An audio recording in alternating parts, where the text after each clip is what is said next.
Welcome to Hurrdat Sports Live. Lourdes Myers and Julia Hansen to slide for Nebraska. Andy Jackson, kaboom!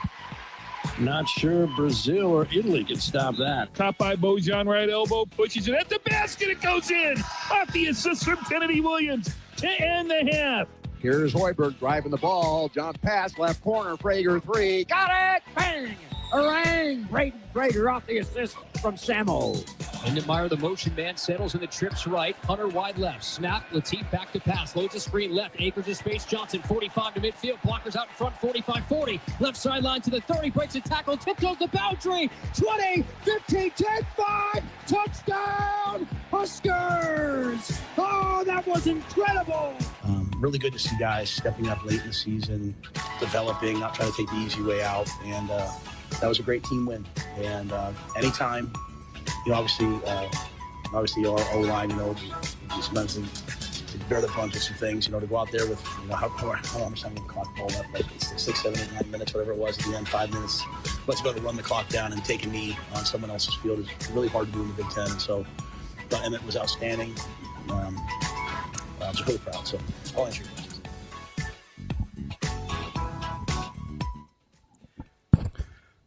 Good morning. Welcome in. Hurrdat Sports Live, presented by Centris Federal Credit Union. That's DB. I'm Ravi Lulla here at Hurrdat Sports Bar and Grill. What's up, DB? How we doing? I'm doing good. How are you? Oh, just a day.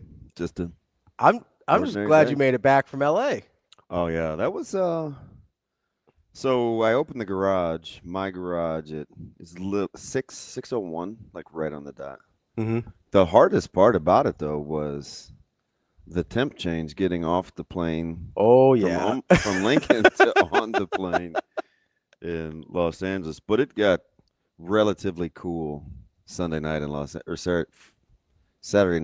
Angeles, too. There's a big temp swing. They're used to it, because you're tucked behind the mountains. Yeah, you're in the desert. I was telling Kyle walking in, I'm like, it's gonna get cold at night. It's gonna drop quite a bit, just from me remembering being up there. But oh man, we made it.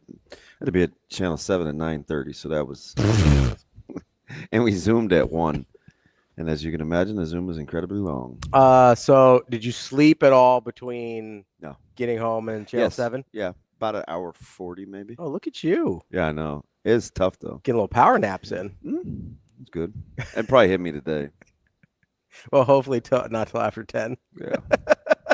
We'll see what happens. Oh, you look a little sleepy. No, it was good. Good trip, though? Yeah, it wasn't too bad. I had a really, really good dinner. Got a chance to watch us play Kearney a little bit. Yeah. I've got a very questionable breakfast. It's another example of why you don't just send pictures. Because if I had have sent the pictures, you'd have been like, "Oh gosh, this is amazing." It was not. Only okay? Yeah. Not even okay? So number one, I had to pull the ham off. It was the super thin kind, like you'd get from Oscar Mayer. Mm-hmm. Which nothing against Oscar Mayer. Just when you heat it up, yeah, it has a very distinct taste. Yeah. I think it's meant to be served cold with mustard. Also, cheese. If I'm going to a breakfast place, I would like something a little more substantial than not perfectly squared. Yeah. Yeah. And the bacon was of not the highest quality. It was crispy thin. But the place is supposed to be outstanding. It's a place called Egg Tuck. Okay. So they're known for their homemade brioche. You butter it. They have these really soft, almost not quite done eggs. And I got all the sauce on the side because I, of course, DoorDash for breakfast. Of course. And it was just okay. And I was like, nobody would understand if I sent this picture out. They're going to be like, oh, that looks amazing. It was not. But. Yeah. So I didn't really eat until the plane because the media meal was lasagna. Ooh. And mixed veggies and something else. You're not about that life? No, but people, I think they like to kind of just grab their stuff, go eat, and they enjoyed the view because it overlooks, you're like right at the bottom of the mountains. So you could like look out and think you were I don't know. Like it's some ambiance romantic deal. It's a bunch of media people. What? It's Ambiance, I don't romantic know. deal. I don't know. It's kind of weird. I asked our guy that gives the feedback, Kurt. And I was like, yeah. He's like, how's the view? He's like, spectacular. I'm not a big scenery guy. Me neither. Like, I don't get it. I mean, it's fine. Like you look through our press box, which by the way is about the size of Shane's birdhouse. Yeah. Oh, it was incredible. They roped the whole thing off, so I can't knock anything over. And it's not. I've spilled water in there once. Okay. And you'd have acted like This happen every week. I just doused the thing with a leaky sprinkling system. But Kyle has a propensity to collect water bottles. Oh, okay. Like 9, 7, 8, 9, 10. Does he finish them? That's what's weird. No. No. So my wife does this with Diet Coke cans around the house. It drives me crazy. Oh, we're like that with water bottles at our place. So she cracks one open. She's like 3 drinks, Yeah. and then just gets left on a counter somewhere. I don't understand. And I'm like, this is why we go through so much Diet Coke. It's because I was like, I'm gonna start buying you those little mini cans. Oh, there's for children. There's a sale. Little Diet Coke sale. Yeah, it's well, I think it's Pepsi. Wherever my phone is, I'll get it. But You lose it again? Yeah, I don't know. But I want to make sure we're well aware of the food drive too. Like that, I'm pretty passionate about that. Yeah, absolutely. I worked at the Open Door Mission for a long time. As their development director, so people being hungry it leads to my eating. It's just why I'm weird. Yeah. But I want to really make sure we have every opportunity to contribute to the food bank. Because we have till what, the 21st? November 21st? 21st at either Hurrdat Sports Bar location here in La Vista where we're at or out in Gretna. There'll be a box in the restaurant. The one out here in La Vista is right when you walk in the door, so you don't even have to have We're the gonna have to awkwardness move that thing up because we need to fill that thing up. Yeah. Like, that's not going to be a very ideal spot for that box. We'll just keep switching them out. We'll keep switching them out Macaroni, peanut butter. Shelf stable. Yeah, shelf stable. Canned foods, box foods, whatever you got.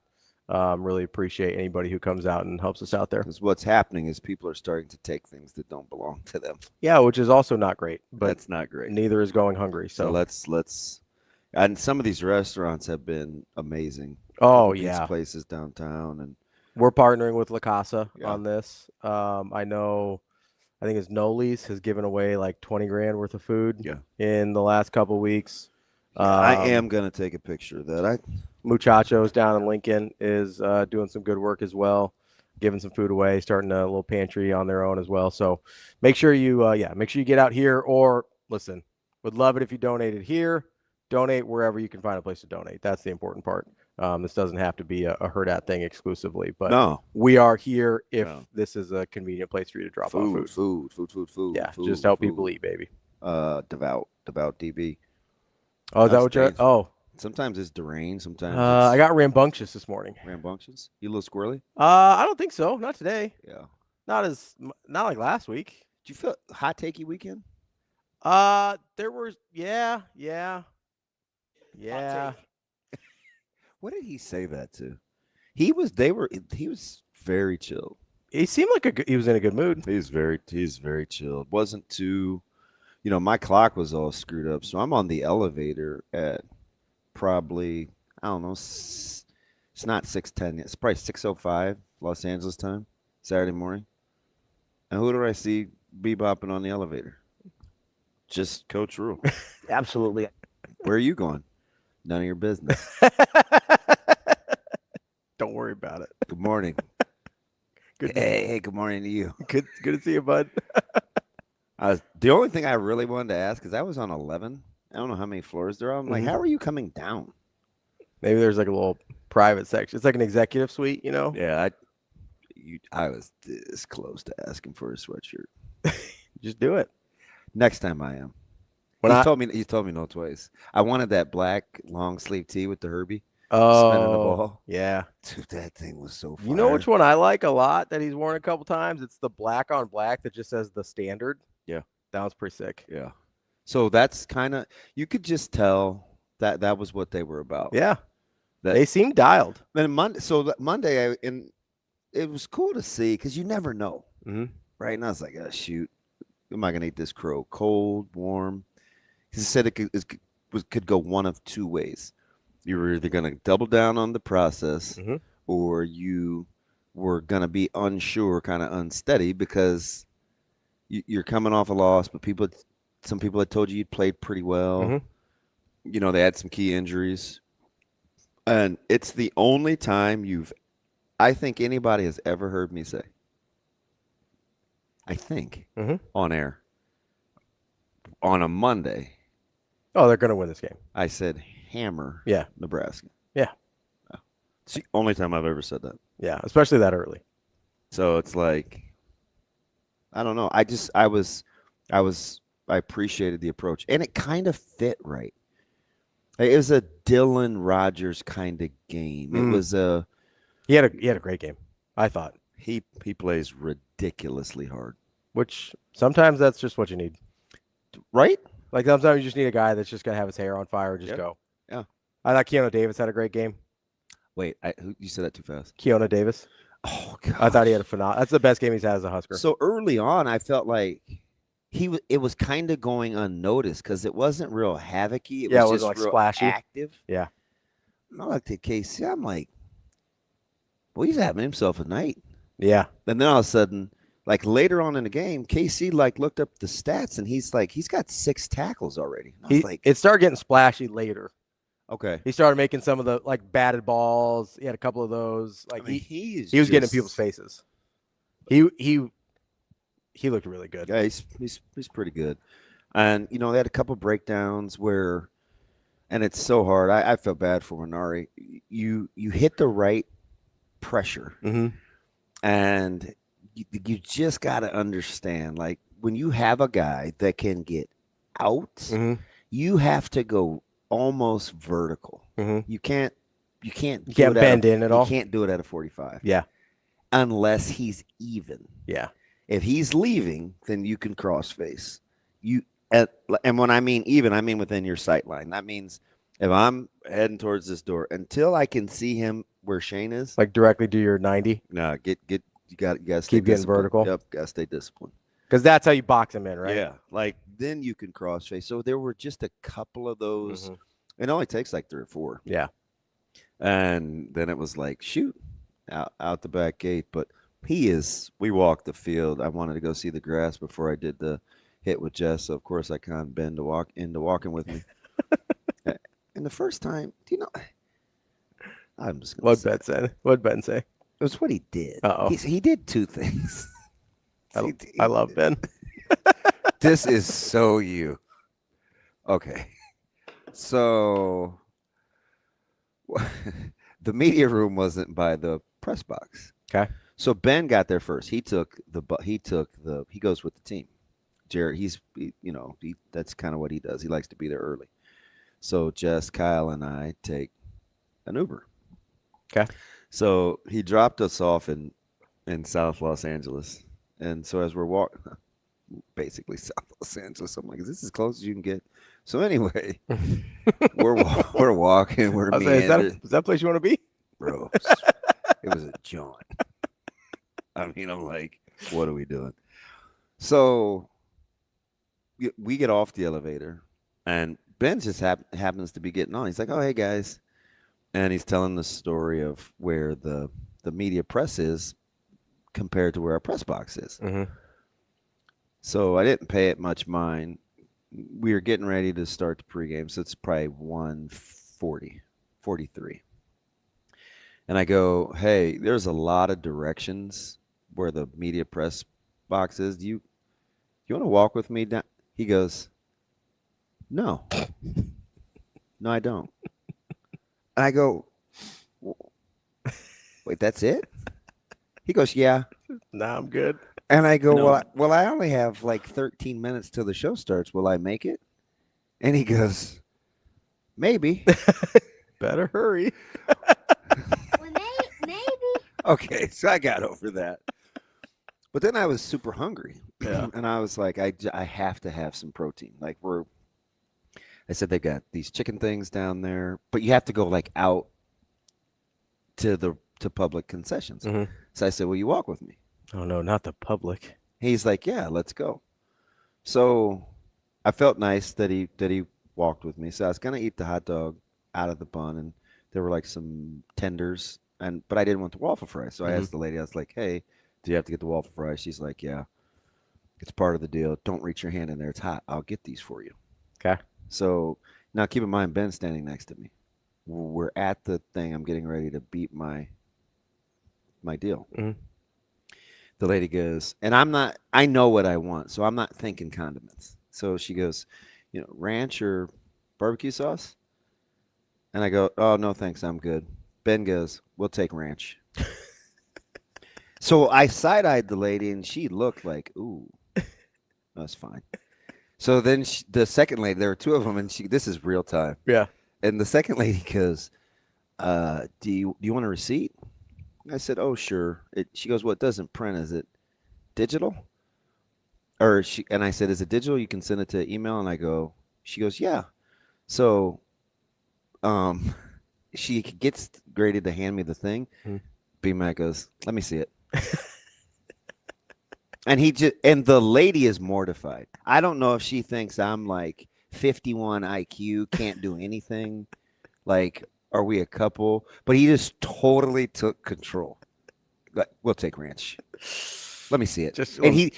He typed in my email address, and we left. And he goes, we're walking. He goes, let's be honest. You were going to ask me to type it anyway because I know you can't see. I'm speechless. Yeah. Yeah. As we're getting on the elevator. I just could imagine you just being like, he goes, no, you were going to have me type that. I said, he goes, did the lady feel like she was staring? I go, well, when I said no to condiments, you go, we'll take ranch.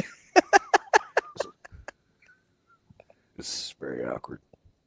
it's fine. I'm sure it's fine. Very awkward. Sure, it's fine. Just like some people's takes on Saturday night. A little awkward. I tossed the food away.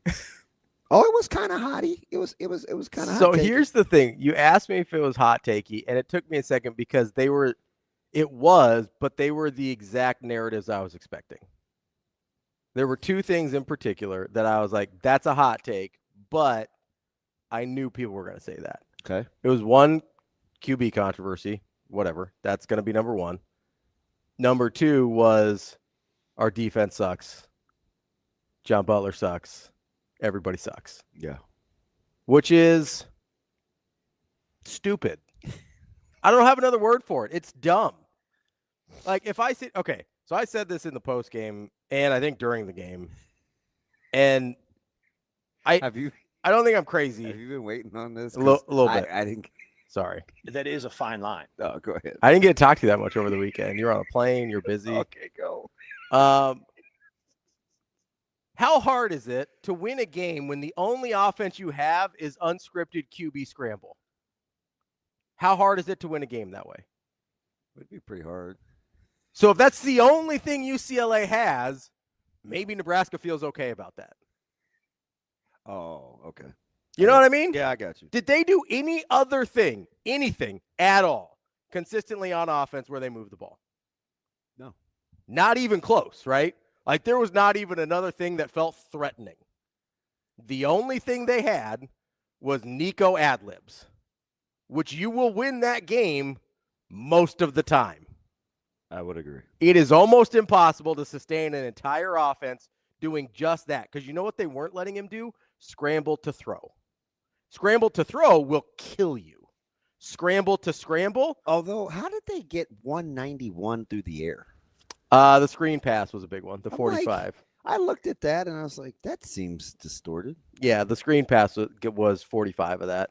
It was kind of like last week with. God, that play pissed me off. We could see that coming too. There's a lot of things that pissed me off about that play. One of them, by the way, is, I like to go through. That was 45 of it? Yeah. So it's 191 minus 45. 146. Okay. So that seems more in the neighborhood. Well, I wanted 180 or less because I think they came in averaging 180. Yeah. You're right. One Well, really, and I don't know how this happened. PFF put that on Sierra Wright's coverage? Yeah, no. Yeah, like what are we doing here?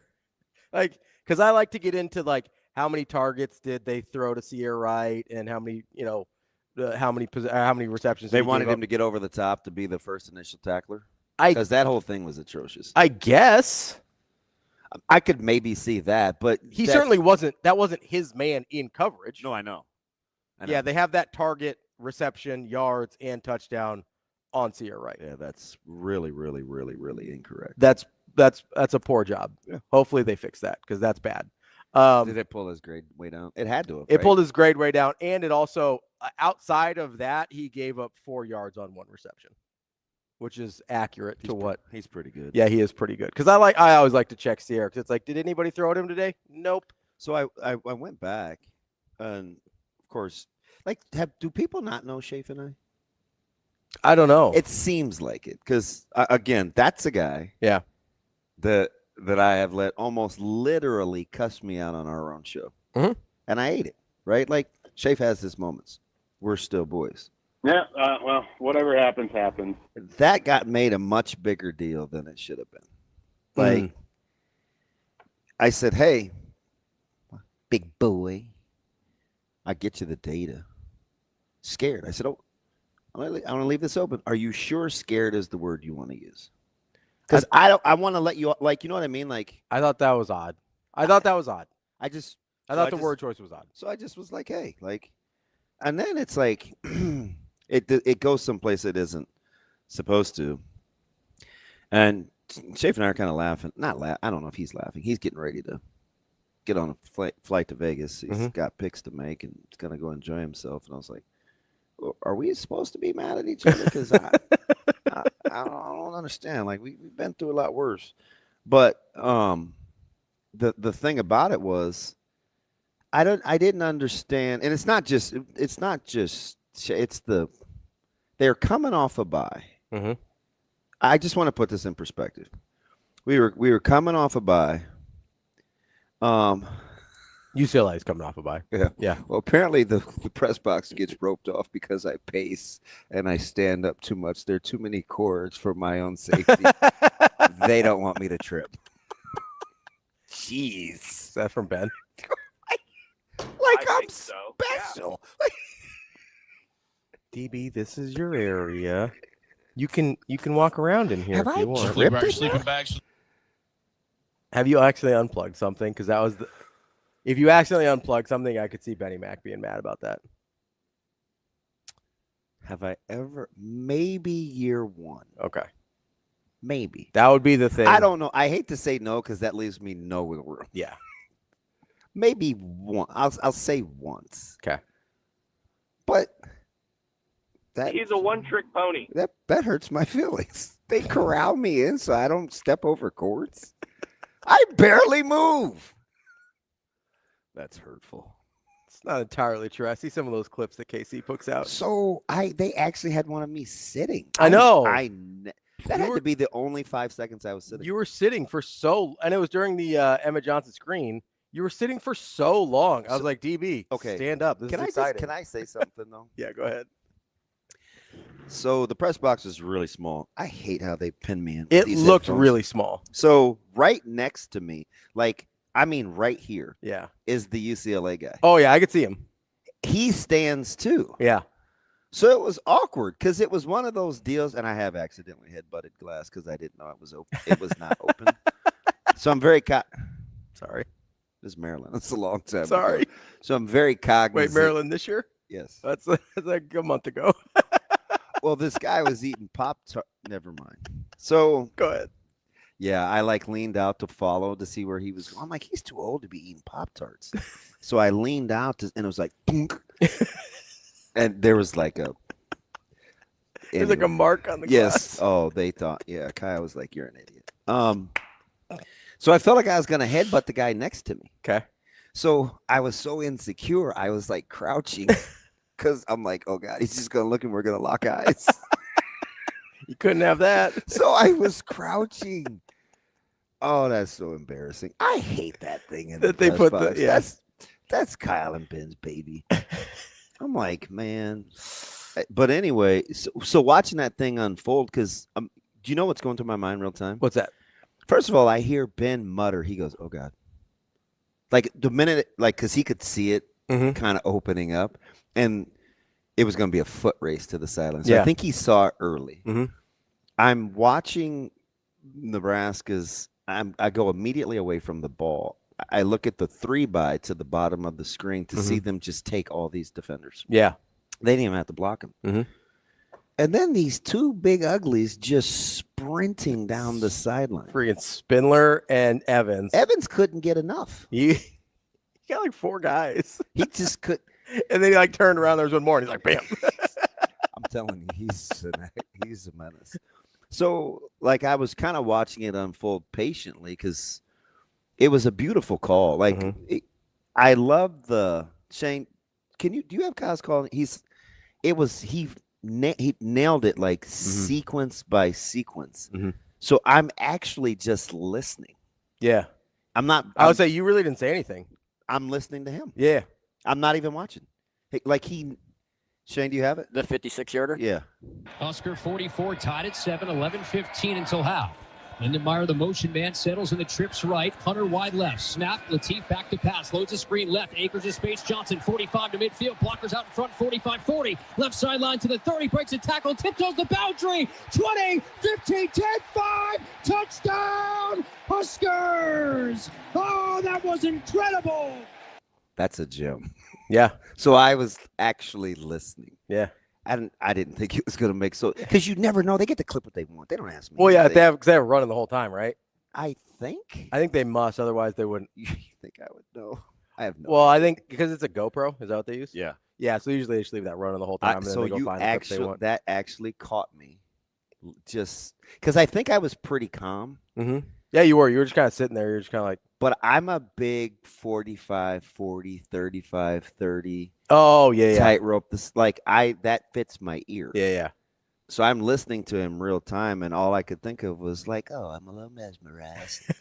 So I chilled. Like, that's real time. Yeah, you stood up at the very end. Yeah, like sometimes. I couldn't believe he stayed in bounds. Like, that was the thing, because I'm watching it. I watched the first half at a bar. And shame on you. Why? What's wrong with home? Sometimes I like the atmosphere, you know? Oh, fudge, I don't. Plus, RP wanted to watch part of the game. So he's a cool cat, isn't he? Yeah. He was a little upset with me. Really? Yeah. What'd you do? Well, I texted you during the game. Well. And I told him, I said, it's not just Ravi. It was because DeMarinis was on the thread. Yeah, it's 100%. Like, it doesn't have anything to do with Ravi. No, you usually ignore mine during games. Yeah. Unless I'm asking a very specific question. Football question. Yeah. Then you'll usually answer me, which is why you also answer Avery, because Avery only answers very specific and she listens questions. to the broadcast. Yeah. Correct. Yeah. That is 100%. If I don't ask a very specific football question, I'm just bitching at you. That's basically all that's happening. It's okay to say something positive. Which is what I don't want. Yeah. But that's funny. I looked at that yesterday morning, and I was like, number one, they caught me sitting down. Number two, I didn't say one word. Yeah. I couldn't. Because I was actually listening to Casey. I couldn't believe he stayed in bounds. Like, real time, I'm like, oh, that's a nice, like, 20, 25-yard gain. And then he just, like, slips out the back end. And I was like, how did that? Like, I did not think there was room for him. Yeah, it was the offensive efficiency. That'll help your statistics. Oh, yeah. Well, and then the wheel route, just beautiful. I love a wheel route. God, I could feel that thing coming. Man, as soon as I saw him leak out, I was like, oh, if this is a good throw, he's got him. Did you see Carter just run the little over route to just like to take him? Cleared the defender. Yep. And 6 was in a bind. Carter played a little bit. He was like, 6 had to be thinking, oh, poop. Yeah. Because he got handled. Well, and he bit hard. And Isaiah caked him on the screen, too. Yeah. Speaking of Isaiah on a screen, if 97 doesn't peel off and make an incredible play, that's 6. It's 6. Oh, yeah. Like, because they had it set up in front of him. Like, 97 made an incredible play. That was a house call. He was hustling. He was. Like, that was a great play. I can't remember his name, but 97 from UCLA made an unreal play on Isaiah Hunter. I suppose I should have went back and looked at the final stats, but I didn't. Well, I've got him up. What would you like to know? So what were I always like to go to solo tackles. Ooh, let's see here. Solo tackles. I should just go to stat broadcast, I guess. 26 for UCLA. Okay. How many snaps? Nebraska had 51. Okay. 54. So that 26 out of 54. Okay. And then Nebraska had, this is a pretty good number, 38 out of 68. Yeah, that's more snaps than I thought UCLA had. That's 38 out of 64. 64. Yeah, you'll take over half. That's pretty good. I'll take over half. That's one of their better numbers on the year, isn't it, for Nebraska? Against power conference opponents? Anecdotally, I'd probably say yeah. Just off the top of my head, I think. I'd probably say yeah. I thought the running backs may get a little busy trying to dial in on design QB run. But like, did you see the 4th and short that Nebraska got the stop on? Yep. They played it differently than on the goal line when Iamaleava got it down to the 1. Yeah. Right? Mm-hmm. So that's changing how you want to play design quarterback run as the game goes on. That's why the scared thing, I was kind of like, maybe he means a different word, because they tried a lot of different things. Like, you can see, like, who's got Q, +1 for Q, spy. Sometimes on those rushes, I would just look at Kyle or Ben, and they were one and the same since we were so close. Mm-hmm. I would just look and I would say, man, that's almost kind of unfair. How so? Because there were times I felt like Nico was the best athlete on the field. It's possible. I mean, he's an incredible athlete. So we're walking the grass. I was taking pictures of I fell in love with the grass, and I'm so thankful. Because I was like on all fours taking pictures. And I'm like, somebody's going to take a picture. So I hopped up off the ground real quick, and I was like, oh, did anybody see me? Probably Jess, if I had to guess, if it was going to be anybody. She would probably at least ask if she could put it on social media. Fair. But she was the closest one to me, Cassidy definitely would. Listen, Cass is naughty. She's always taking it's probably been Cass. But so I'm looking at the grass and we're doing our thing, and so B Mac and I, bless his heart, I was like, man, Caleb's taking too long. Let's go. Mm-hmm. He goes, well, don't you always say hi to him? I said, yeah, I try, but he's taking too long. He goes, no, let's wait. I was like, dang, bossing me around again. Mm-hmm. So we sat there and we waited. In the meantime, we're looking at Nico warming up. And he's just in like a hoodie and shorts. I looked at B Mac and I go, God, he's a big kid. And Ben goes, oh my God, look at his, he's got these huge legs, because he looks angular on TV, like long. He's a big, thick kid. Is he? I would not have guessed that. Oh man, like, he looks lean on TV. Bro, he's every bit of 240. He's 245 and some change. Really? Yes. They list him at like 215. Man, I don't know. he ain't two. I'm 215. Yeah, I'm just saying that's what they 19. That's what they listed him at on TV. Really? Maybe TV had an old number.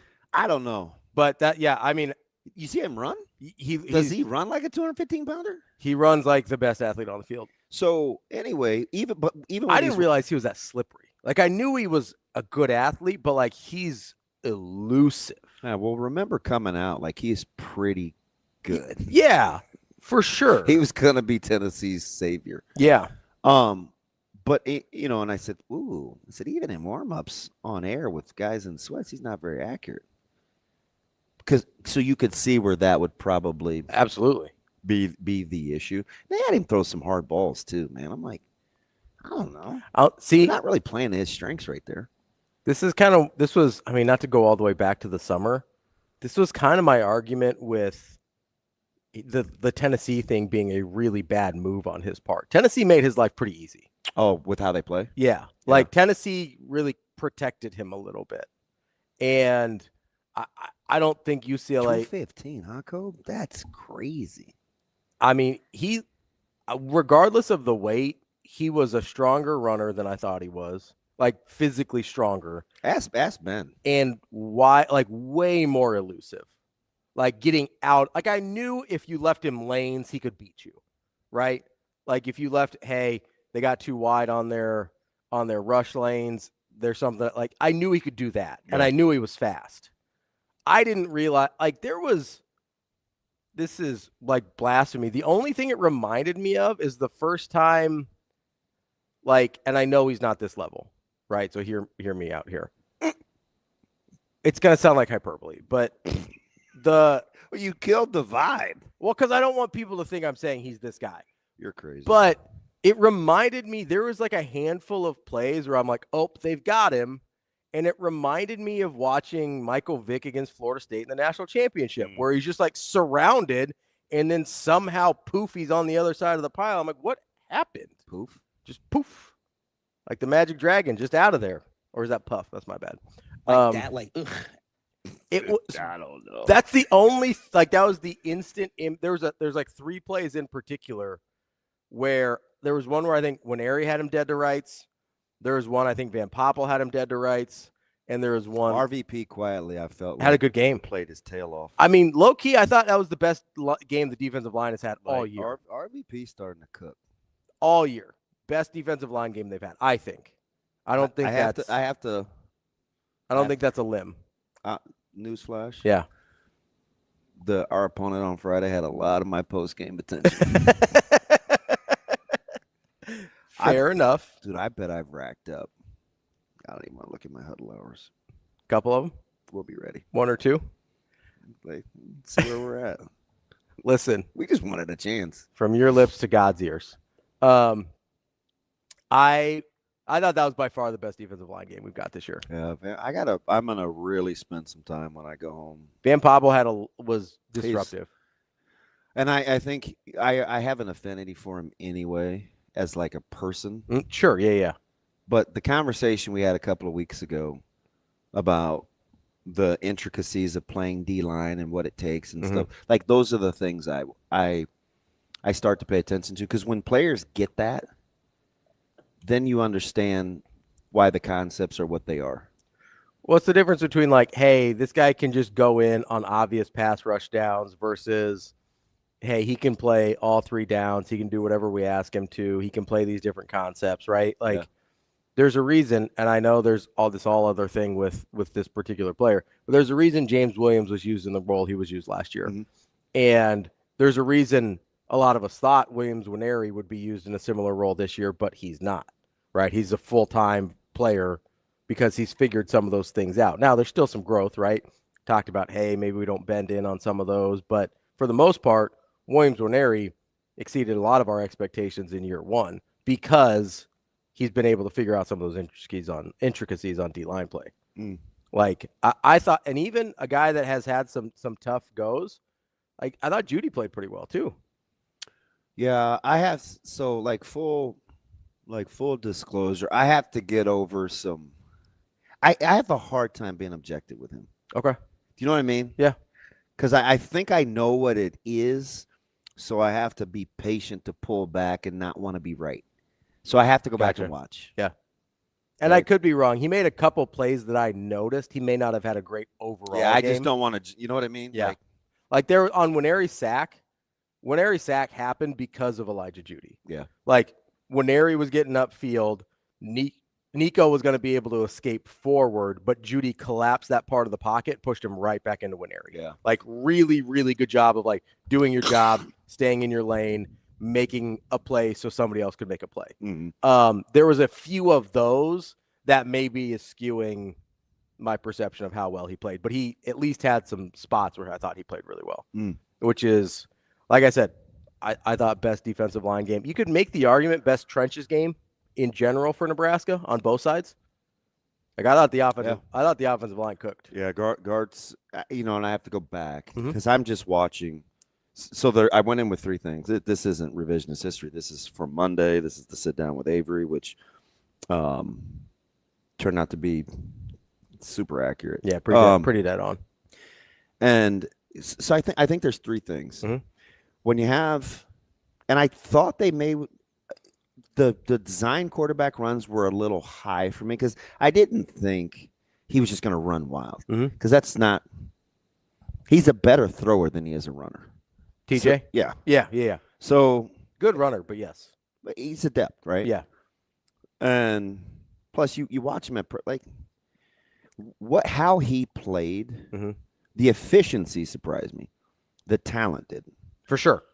You know, he's good. As I said on Monday, he's really good. He's good. Yeah. Is it Hammer, Nebraska, right? Yeah. Hammer, Nebraska. That's the reason I thought the line was wrong. I was like, we know TJ's good. They don't. Yeah, he's a good player. Yeah. So I only really watched guard, center, guard, because when you put – this is total dorking out, but when you put EJ in the pistol with a quarterback that's either underneath center or has mobility, it changes the whole complexity of how you get to play defense. One of the things I wanted to ask Jeremiah Searles on Big Red Wrap-Up is oddly specific, but it was totally selfish. I said, hey, Jeremiah, you guys like to run block. You get a guy that's in the gun. How does an added run dimension of a guy that's in the gun help up you guys up front? He's a beautiful answer. Cut and pasted. It's fantastic.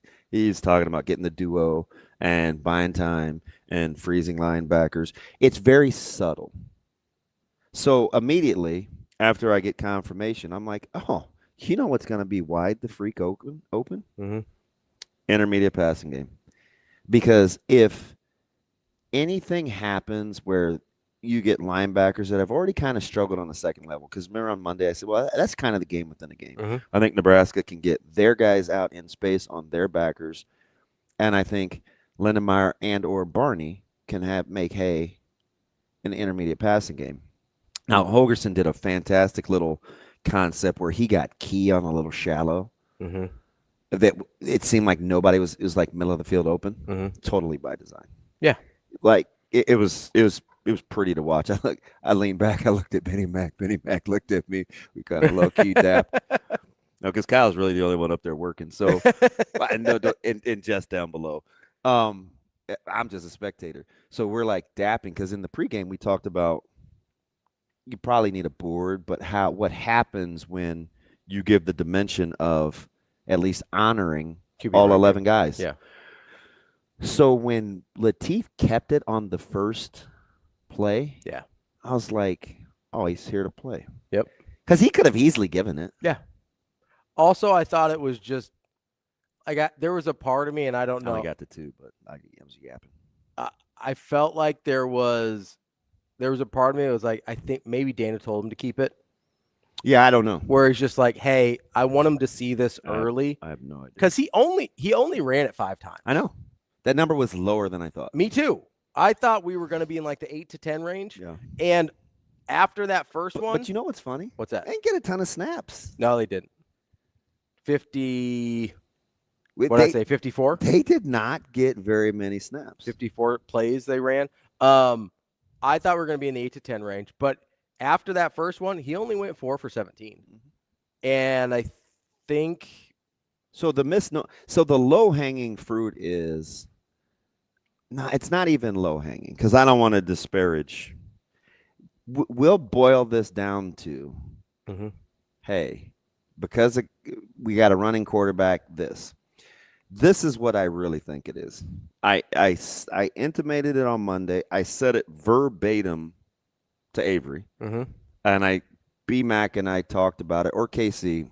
I get the pregames confused. I said the hot take, the quiet thing in the elephant in the room that no one wants to, and I said it to Sam at halftime. Because, guys and we'll talk to him. I said, here's the thing that people don't understand. It's not even a TJ versus Dylan thing. People can have that discussion. Yeah, that's not the discussion I'm interested in. People can have that discussion. What I think it is with. Are you giving me the finger? No, I think you're about to say exactly what I was thinking.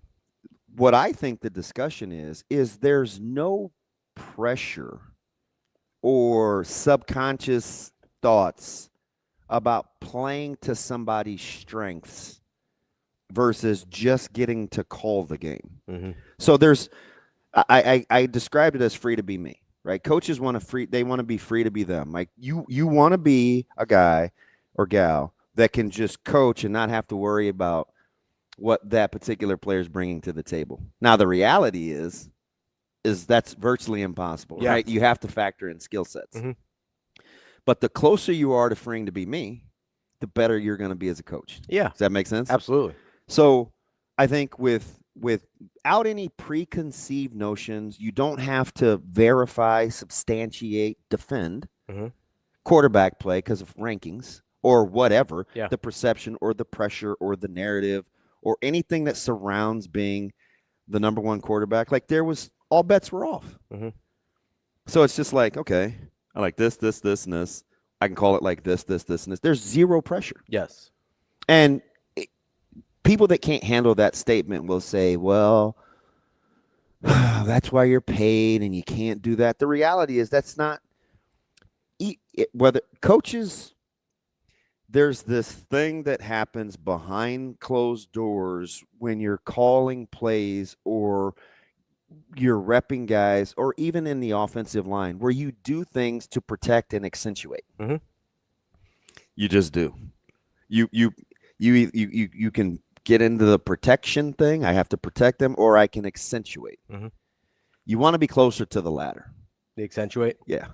You want to play the strengths. Well, that's the strength finders things, right? Yeah. Ignore your weaknesses. But while you're getting the things you want, you do the best you can. Until you can buy the best groceries for the meal, you do the best you do the best you can. You make do. So, in a game like this, I think for DH, it's just calling the game. It's because you get what you get and you don't throw a fit. It's very freeing. Now, the degree of difficulty will be as we go forward, right? Because now you have data points. Sure. So now you get into the same thing that you got into with Dylan. We want to make sure we show this. We want to accentuate this. The thing is those guys have a dry erase board and a marker too. So then you have to get into the protection part of it. And I don't mean pass pro versus run block. I mean, how do we window dress our strengths? Sure. And still be able to function at a high level. Yeah. So now the real game happens. Where you have to move, you have to progress forward. Yes. From where you're at. It's not for me. I didn't think it's not this guy versus this guy. It's a building on concepts to give us the best chance to win versus what those guys are trying to take away from us week to week. Yeah. So now you got tape. That's close. It's a little different than kind of how I was processing what we saw. I thought, to me, and maybe I'm way off here and this is too rudimentary, but I thought it kind of came down to, with Dylan in there, it felt like you had this pressure to play to what he was capable of. And that was not in line with maybe the strengths of the rest of the team. We talked about this with offensive line. Hey, they're better. We talked this in the offseason. Hey, they're probably better run blockers than pass pro, but Dylan is one of the best, if not the best player on your team, right? So you have that conflict. And then you go, okay, maybe some of my receivers are a little bit better in this area of the field, but we want to try and take advantage of Dylan's ability to do X, Y, and Z, right? So to me, that was, with TJ in there, you have zero pressure to try and play to, like, you have zero pressure to try and play to his, whatever you think his strengths might be. You can just say, hey, because we have to elevate everyone around us to help TJ win this game, we're going to play to everyone's strengths and go from there, right? We're going to run the ball. I actually like to tell into that. That's important, right? Because guys have to own their role in it too. Yeah. Right? Where I tell you, like, good talent can make you lazy as a coach, but it can also make you lazy as a player. Yeah, for sure. If you're not careful, right? Don't think there aren't offensive linemen that know that they've got a really good back, and they think, if I just do this, as opposed to this is what I need to do. It's different. If I just got to get in the way. Coaches know we've all done this where we say, hey, it doesn't take much. Like, just get in the way. No, that's not. Shame on us. Yeah. Right? Do what you're supposed to do, how you normally do it. He's really good. We'll double down on it. Yeah. But You know what I mean? Yeah.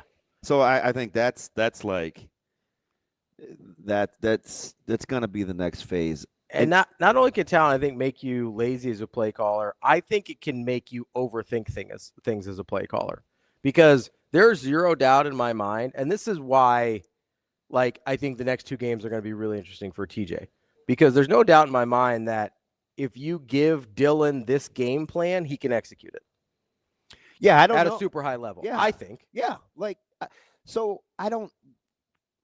You want my opinion? Sure. Yeah. Okay, sure. But I don't think that's. We got to get away from the comparison, because the comparison, you fall back into the trap of getting away from the standard being the standard. Mm-hmm. You can't. It's good for like us and radio and television Mm-hmm. and whatever as talking heads to get into the him versus them. But for the program, it's what is our standard. I told you the thing that Nebraska had to rally around going to UCLA is not who's playing quarterback. Right. It's what's your standard. I totally understand. So, like, I get it. I just, if I'm taking everything in a vacuum, right? Like if I'm taking just quarterback play and play calling kind of in a vacuum, regardless of opponent or situation or whatever else, I do think there's kind of an inherent conflict, and we can get to this with offensive line. Like, I think there's inherent conflict with what the offensive line does well versus what I think Dana Holgorsen does well to what Emmett Johnson is probably obviously one of the biggest strengths of your team to what I think. I mean, like Isaiah Hunter and Dane Key are incredible run blockers. I know that's not the sexy thing you brought him in to do, but you know who the 2 highest graded run blockers on the team were on Saturday? Probably your wideouts. Isaiah Hunter and Dane Key. Yeah, they get after it. They were incredible. Yeah. Right? So, like, you've got all these strengths in other areas, and then you've got this bright, shiny toy in Dylan that can do a lot of things, right? So I think there's an inherent conflict. So that's why I bring up if you call a game a certain way for either guy, I think either guy can execute that game plan. Now, as you upgrade, here, let's get Shane. Should we get to Wyatt real quick? Because if we don't, we won't get to him until after. He just dropped. Sorry, 10 Wyatt. seconds ago. Wyatt, call back at 8:30, please. Yeah, I mean, we'll see. The focus is, and I'm not. This isn't like any super sexy answers or hot take. I'm just looking at it as a guy that likes to coach. It's about the standard. You have to stay away from who's actually playing, because I get it. You don't like it. It's just not. It doesn't feel. And listen, I'm not a coach, so no. It doesn't feel super practical. Okay. Like when you say it, it sounds like I get it. That's the ideal. I 100% understand that. But like at a certain point, like it does matter who's playing. Listen to what I'm going to tell you. Okay, I'm open to it. Just that's what I hear. That's what I hear. It's why when people listen to me, or some people don't like or can't handle the fact that I'm not going to say anything super inflammatory in terms of like criticism, because you can always get better. Like, I'm gonna coach it up. I'm in the solutions. I'm not gonna bitch. Like, I can tell you I don't like that a guy burned 2 timeouts. I can explain why he did, and it may not land well with you, but I'm just giving you the information. You can have it. Yeah. If you ask my opinion, that's something altogether different. Fair. Yeah. Okay. Is this my opinion, or is this how I'm looking at it? Because how I would look at it as a player and a coach is, it cannot be any difference if Brooke or Tommy's playing. It can't be any different if Turman or Brooke is playing. It can't be any different if Gans versus who was the 07 quarterback battle? Sam Keller. Keller's playing, right? The standard is the standard. So that's the practicality of it. I think if you can't function like that, like, do you think those guys are like, well, this, and you hear my heart, because you're going to say, well, both those guys are good. It shouldn't matter I can do this. It shouldn't matter what kind of run plays you call if Derek or Calvin is in the game. Okay. Does that make sense? Yeah. Both really good. Right. But if you're getting into the minutia at some point it's gonna reach diminishing returns because those guys have what? They have a whiteboard too. They got a dry erase board and a marker too. Yeah. That's the practical side of it. So yes and no, it shouldn't matter. Mm-hmm. I get where this could potentially go, but as an organization, look how people hire. Sure, you want to play to strengths, but there is a core oomph of what it is that we do. So here's where it does. I totally understand what you're saying. It's just not very. I think there's what you're talking about makes sense. I also think there is a human element that throws a wrench in that sometimes. 100%. And I think that human element is what I'm talking about with, like, and this is just me guessing, right? Like, this is speculation. If I'm Daniel Holgorsen and you hear the way he talks about Dylan, he feels like he's never had a quarterback like Dylan's skill set ever before. I know. It feels like to me he wants to show all the things Dylan can do rather than just running the offense that's worked for him for 25 years. Mm-hmm. When he loses Dylan, it feels like, hey, I know I can make this game plan work with this quarterback and the players that we've got. Kind of the free to be me. Yes. Oh. So, like, I think that's where the human element goes, like, yes, the standard is the standard, but also look at this new shiny toy that I have in Dylan Raiola that maybe takes me away from some of the things that I know work. Mm. I think that's where the conflict comes in. We're going to talk to Sam McKewon from the Omaha World Herald coming up next. How many national championships did John Cook coach the Nebraska volleyball Huskers to? 3? Was that a question mark or a period? I don't know. It's either 3 or 5. I think it's 3. It's at least 3. I think it's 3. I think it's 3. Stick with 3. I'll go 3. Gentlemen, it's 4. 2000, 05, 15, and 17. Store that in your memory bank. That's all right.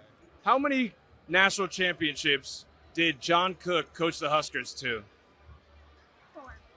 4. Good job.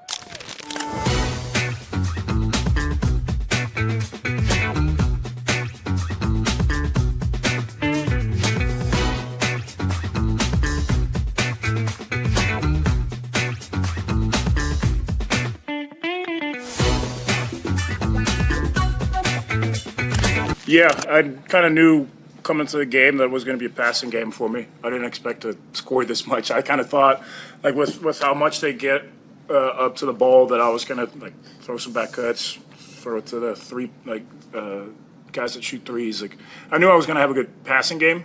I didn't foresee it going well scoring wise either. But yeah, no, I knew there was going to be opportunities to kick it out, and hopefully Price gets it going from 3. And I know we had so many shooters. So we shot it insanely from 3 today, so that makes it fun to try and find shooters. Still working on it.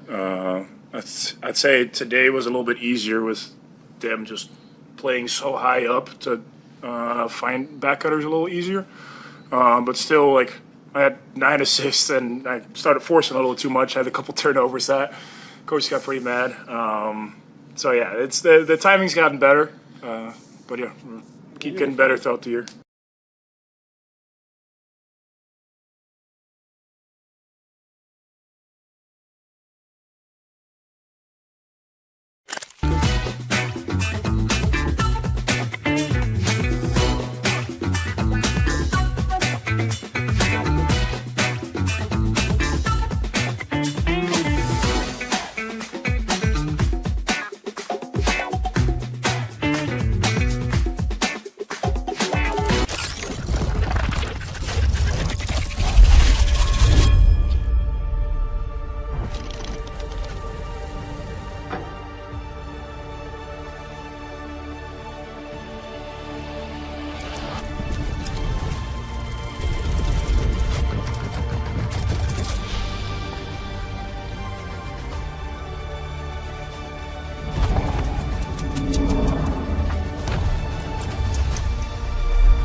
Aspirations can drive us. Sometimes a simple gesture is what fuels the pursuit of a dream. When it's time to make your dream a reality, we are here to help.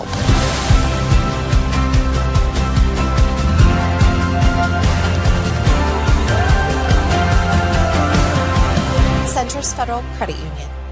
We are where you are.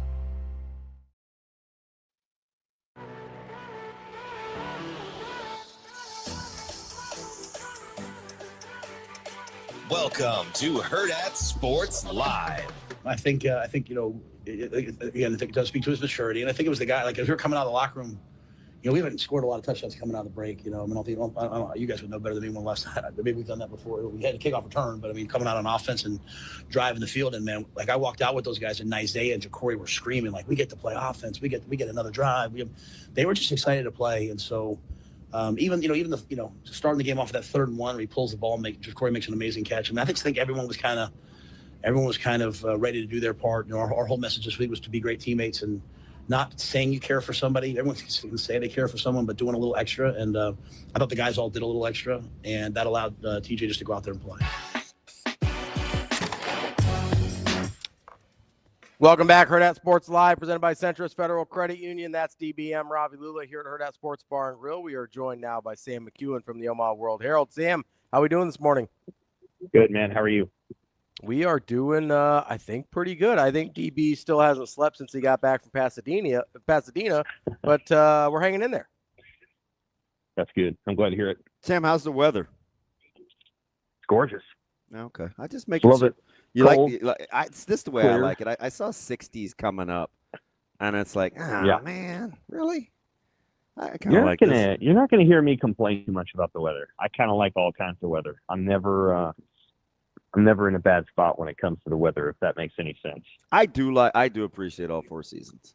I'm on record. Yeah. I like fall. I like winter. I like spring. I like summer the least, but I like them all. Yeah, I'm getting tired of icy winter.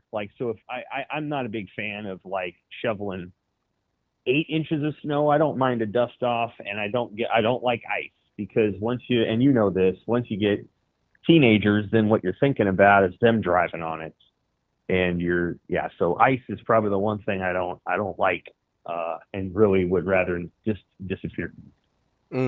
Sam, let's get right into it here. I know you got to hop out at 8:30. I guess just overall takeaways from.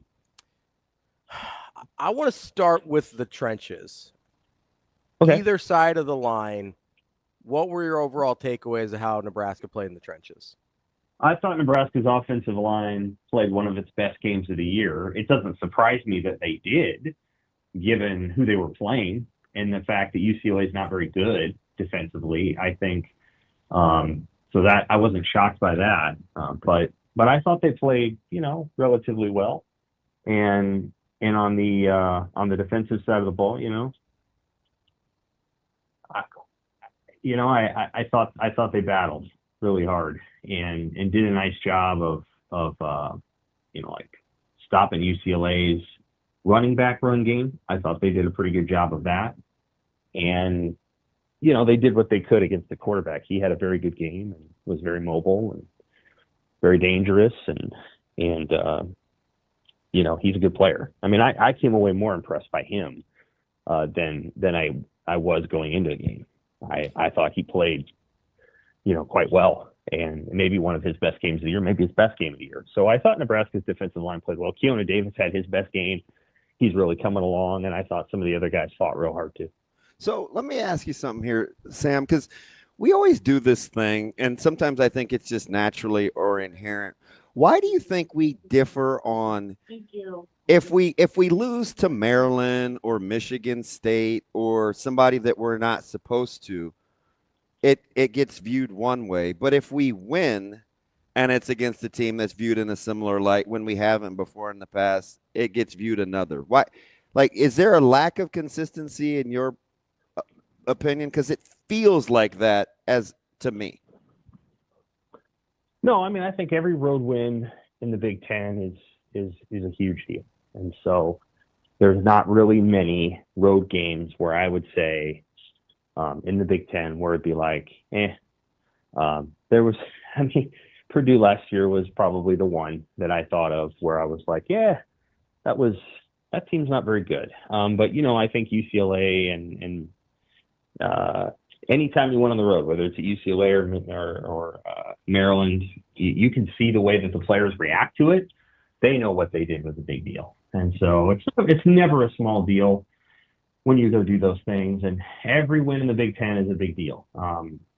I think it's probably just a reflection of the high standards around here. And maybe those standards at times have been too high relative to the situation that Nebraska might be in. I don't know that they're too high this year. I think they're probably appropriate. And I think everybody feels like this is, you know, Nebraska needs to win the games it needs to win. I think there'll be a similar sentiment for Penn State. I'm not sure I'm picking Nebraska to beat Penn State right this moment. I want to see what Penn State does this week against Michigan State. Because if Penn State put everything they had into the last two games and they didn't win them, you could see an inevitable letdown, and that may affect the way that they play against Nebraska. But no, I mean, I don't think so. I mean, I definitely don't. I definitely don't think that there's a consistency, but it's an understandable inconsistency. It's just how fans are. They see every loss as unacceptable. They see every win as not quite good enough. And then on occasion, there's that, you know, 1992 Colorado game where everybody looks around and goes, yeah, that's the way it was supposed to be. You know, like there's those occasional games that feel that way. But, you know, I'm sure you guys look back at the 94 Colorado game, which is the best team Colorado ever had, including its national title team. And you guys probably think it should have been 38-7 instead of 24-7. So, like, you know, it's just human nature when it comes to Nebraska football. Yeah, I don't know. I don't think so. Like, I don't really care. I don't know. I think at some point maybe it's just vantage points as I'm kind of processing through this. I think at some point you just want to win and get better. Oh, yeah. Right? Yeah. Like at the end of the day. Yeah. Like, I just think you want to win and get better. Mm-hmm. That's kind of how I look at it. Yeah, well, I think you're looking at it more from a coach's perspective. And, you know, you're looking at maybe having a growth mindset. And I don't know that fans necessarily look at it as a growth mindset. Like they show up on Saturday, they talk about it during the week, and they're results oriented, which again makes sense. Like if you look at any entertainment product, or you go to a great restaurant, and Nebraska football is an incredible restaurant. Like the people who come in are looking for the experience. You know, they're not necessarily appreciative of the process that got it there. Like anybody who's ever seen the show The Bear understands all that goes into making the final product what it is and the experience what it is. And it's a lot of stress and all the other things. So yeah, I mean, I think that's a tension that I think the media has to live with, is that, you know, we get a lot of emails. I got emails right after the game that were they were great emails, because they were like, and I usually get these emails from a couple of fans of like, here's what I liked, but this isn't going to work anymore. You know, like that's just how people's reactions were. We got the same kind of reaction about T.J. Lateef. I think people saw that and everybody thought, yeah, that looked really good. That's the way it's supposed to look. And, you know, Nebraska only scored 28 points. I mean, they scored more at Maryland. But I think everybody looked around and said, yeah, the defense is doing its very best and they're trying hard. But that's the offense that we've been looking for right there.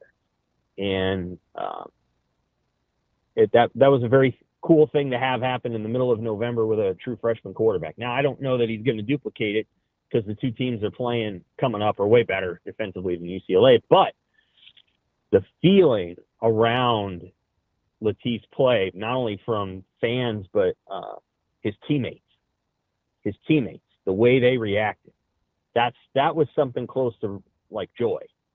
And probably because they had more to do with his success than they did when it's Dylan. Because Dylan brings a few more things to the table than a true freshman would. So I think there was a great affection for TJ on Saturday night because I think they understood I gave a little bit more in this game so that this kid could shine, and he did not let us down. I think that's what you saw from players, is they were hoping he would be this good, and he was even better than anybody expected. Sam, strange question here, I guess, just kind of to give context to what we're talking about. If I gave you Michigan State, Maryland, Northwestern, and UCLA, what order would you put those defenses in from best to worst? From best to worst? Yeah. Northwestern, Maryland, Michigan State, UCLA. Okay. So I just want to be clear here when we're talking about points. Yeah. Well, you said only 28 points. They true, only too. snapped the ball 50. Yeah, the points per play is great, right? But it's what you got to look at. Like I was not speaking of my own feelings, but what Sure. I think fans, you could in theory juxtapose Nebraska's offensive performance against Maryland with its offensive performance against UCLA and say, well, Nebraska had more yards and points against Maryland. That's true, but they didn't have any turnovers against UCLA, and they were more efficient and more explosive. That's what I meant. So I wasn't saying that Nebraska's offense against UCLA was worse. It was actually, that's the best it's been, I think, all year, and it's worth reflecting on why. Part of the reason is because UCLA is not very good. But also part of the reason is because Nebraska played its best, and the offense that they were able to run around Lateef seemed to fit what Nebraska's trying to do. Now, they didn't throw it a ton. They threw it like 13 times or whatever, but 15 times. But, you just look at it and go, yeah, that's the way it's supposed to look. We like how that looked, and we'll see if they're able to build on that going into the final two games. I mean, just for what it's worth, they only ran 59 plays compared to against Maryland versus 54 against. I was gonna say that against UCLA. As we both agree that UCLA is the worst defense of the bunch that I gave you, and that is they still scored 34 points while turning the ball over 3 times. I get the turnovers are part of the performance, but in terms of actual offensive efficiency, like it was better against a better defense in Maryland. Mm-hmm. I think so. Yes. I just think that context is very important because, and this is why, Sam, I'm not trying to trap you, put you in a corner here. My point is because we do the same thing on the defense a lot, is where because we don't like how it looks, we think it wasn't a good performance, or because we do like how it looks, for instance, with UCLA and T.J. Lateef in the offense, then we think it's a better performance than maybe it really was. And not to take anything away from Emmett Johnson or what T.J. Lateef did or what I think was the best offensive line performance of the season. It's just I think the context is important here. Yeah, I agree that the context is important. I think that's accurate. Yeah, I think that's fair. And but the context that he's a true freshman who was getting his first start is important too. Absolutely, great performance. Like nothing, not taking anything away from that. Yeah, that's a big deal. And so what he was able to accomplish on short notice in that situation with a lot of personal pressure too. It's not easy to go home and play in front of your family, especially when you don't know you're going to do it. Maybe it was easier because he didn't know until Saturday night, but I'm sure it wasn't the easiest thing in the world. And for it to look as smooth as it did, I think is really important. And so I thought it looked really good, and I thought they played really well. And the defense ran into a situation with a mobile quarterback. And again, I think he played really well. I'm not going to diminish what he did at all. I thought he played nice football. So looks like he's getting better. He's probably not going to be there next year. That'll be my guess. Maybe I'm wrong. Maybe he'll stick it out. I hope he does. I hope he's in the Big Ten for a couple more years because the league will benefit from having Nico Iamaleava in it. So, but I think everybody on this Monday is feeling pretty darn good based on what happened in that game. They don't necessarily look so much at the final score. They see the good things that happened and the 28-7 lead, and Emmett Johnson surging, and T.J. Lateef doing what he did. And I think everybody's going to have a pretty buoyant 2 bye weeks before they go to Penn State. Sam, let me ask you something about the this isn't even optics because I think everybody has access to the same information, but the narratives that surround each side of the ball. Like I'll start defensively. I was having this conversation with Keith Mann yesterday, And if you could quantify it, if you will, Nebraska this is 10 straight games without giving up more than 400 total yards of offense to an opponent, right? You've seen the graphic. It hasn't been done since 2009 at Nebraska, right? So that's 12 year or 14. What's 20, 25, 16 years, right? My math is failing me. Since that's been done in the context of college football and how it's played, and what we think the narrative is that surrounds this defensive unit, what say you? Well, yeah, I would say that you don't have to convince me that John Butler's done a really good job this year, and I think he has. And defensively, they've done a nice job of coming up in some key moments. Obviously, that happened again on Saturday. So Singleton made a play on a 4th down. Maliava should have given the ball, but he still made the play. Even in an answer, I get but Sam. Well, they said it. Sam. After the game, their coach said he should have given the ball. And he should have given the ball.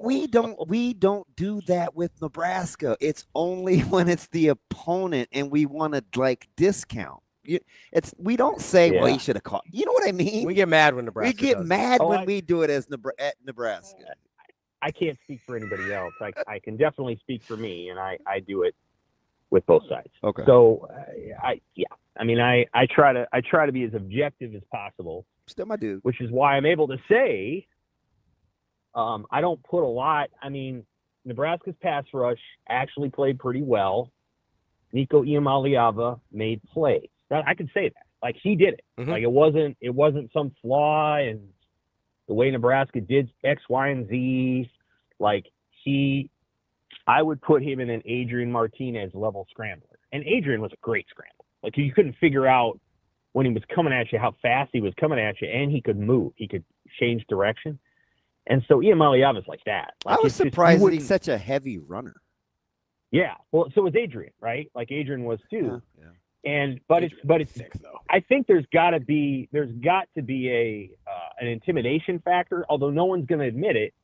When a guy that big is coming at you, and he's coming at you faster than a tight end would, you're not quite sure how to tackle that. And so I think they had probably a couple of moments where they were, he made some guys kind of freeze because you're not exactly sure what he's going to do. Is he going to try to run you over? Is he going to try to go left or right? So he made a lot of plays, and I think they would all. Now you could ask him, because I did this in the rewind where I picked the 5 mobile quarterbacks: Sorsby, Underwood, Childs. I'm missing somebody, but and Iamaleava and Maeva last week. Okay. I think out of the 5, they would say Iamaleava was the best runner. I would think. Now, maybe they'd say it was Sorsby. I know Childs put him in a spin cycle a couple times, but those were weird plays on 4th down where Nebraska was on a blitz, and I think they took care of Childs pretty well. So I would say Iamaleava was the best. So yeah, I think I'm able to say this is what UCLA did, and then on 4th down, they should have given the ball. But you know what? It doesn't matter. The reality is Nebraska made enough stops in that game. That's what matters. At the end of the game, were they gassed? Yeah, they were. But Nebraska's offense picked them up at the end. They ran out the clock. I'm sure Nebraska's offense could have scored on the final drive if that's what they really wanted to do, and they just didn't need to. And so, yeah, I thought Nebraska's offense in this game was excellent, and I thought Nebraska's defense played as it's usual, played well in the spots where it has all season long. So right at the start of the game, getting a 3-and-out, huge. They did it. They got a couple key stops in the second half. They've done that pretty much all season. Huge. They did it. They've done all the things that you would say they should do. And again, I think Butler's doing a really good job with what I consider to be a young defense and a little bit, not the biggest defense Nebraska's ever had. You compare the 2009 defense and you look at those guys, you had Sue and Crick and Pierre Allen and Barry Turner. Oh my goodness. That was their front 4. And that they don't have that right now. Now they're getting better, but they don't have that. And then the secondary is pretty good, actually. I don't know that I would say they have Prince and Dennard at corner quite yet, though. So that's a lofty comparison, and I think Nebraska's done a really good job on defense this year. But my expectations going into the season were not that Nebraska was going to be 09 Nebraska. I thought they were going to have up and down moments because of their youth and their size. Come back next year at this time, and I think we'll be talking about a Nebraska team that's in the college football playoff hunt, and B, we'll be saying that it's because of the defense. And C, could the offense be a part of that? It might, but part of what happened on Saturday is we began that conversation of like, okay, what does Nebraska need to do offensively to make it look like that all the time? Do they just need to click their heels and go, mobile quarterback? Or do they need to go to the portal and say, okay, to get where we need to get with our 5-star who's a great passer, we need to go get and invest in the kind of offensive tackles you need. And in my opinion, tight ends. I don't think you can do it with just, one really good tight end, one guy that's learning how to play tight end, and a blocker. I think you need multiple tight ends. And this is my opinion. And I actually think they need more tight ends if they're gonna do the pro style thing. You can't just do it with one. You can't just do it with 3 receivers. You have to have, in my opinion, tight ends. And we'll see if they're able to get those guys or if they decide to go in a different direction. Sam, I was curious what you thought about how the offensive play calling was in the second half, particularly after Nebraska went up 28-7. And I'll tell you why I'm asking this, and I hope it doesn't skew your answer. It felt like to me at a certain point, Nebraska thought the only way we lose this game is if we give them something. And I thought the game was called that way. How did you think the play calling went after they went up 28-7? Yeah, I think you could say that they were trying to make sure that they weren't opening the door back up. You could argue that they were trusting their defense to get it done, which in theory it did. They didn't want to open things back up too much.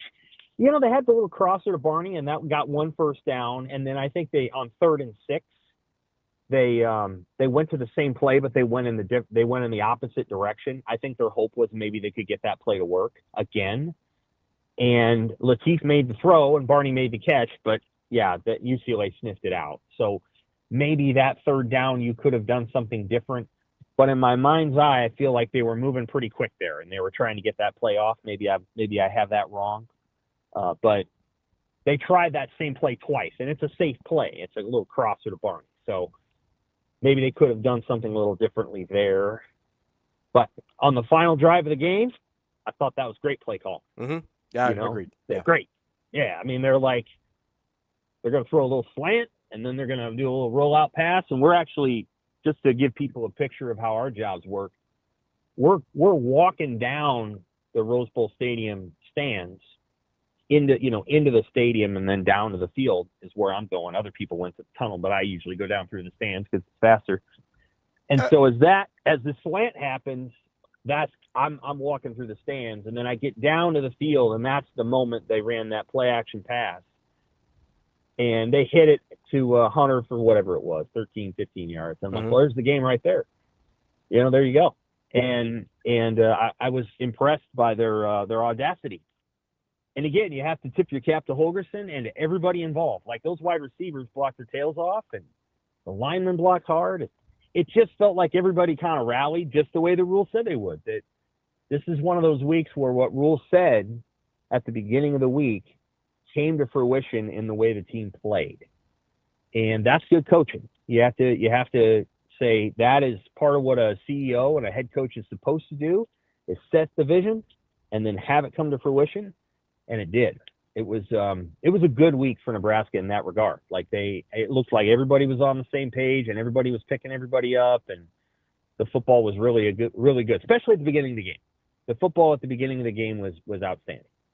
That threw me because I thought that I said early in the week I thought that 5 minutes in his open was some of his best 5 minutes, and then I also thought he's really good in these situations because It's kind of a It was. It's kind of a back against the wall kind of thing, and there were all these other narratives that he wasn't going to let come to fruition. But let me fast forward to I asked you about the defense and kind of the narrative versus the actual results. How should we be treating, if all the things were true about, or not true, if all the discussions were being had about Dylan versus TJ and the offensive line play and what it is and what it isn't, all the things that we've talked about this year, how do we quantify, or how should we quantify Emmett Johnson's performance on a national level, given all the things we've talked about? Yeah. I mean, to do it in that setting, that's the last game of the night. So I'm sure there were a lot of people that were like, oh, let's go check out this Nebraska game. And, for Emmett to play like that in that situation, and I'm sure was very helpful to him. I know there were some NFL scouts in the press box that were, so I'm sure that was super helpful. There were a ton. That's not B-Mac and I were right? getting on the elevator, and we're like, seems to be a lot of pro folks here. There are,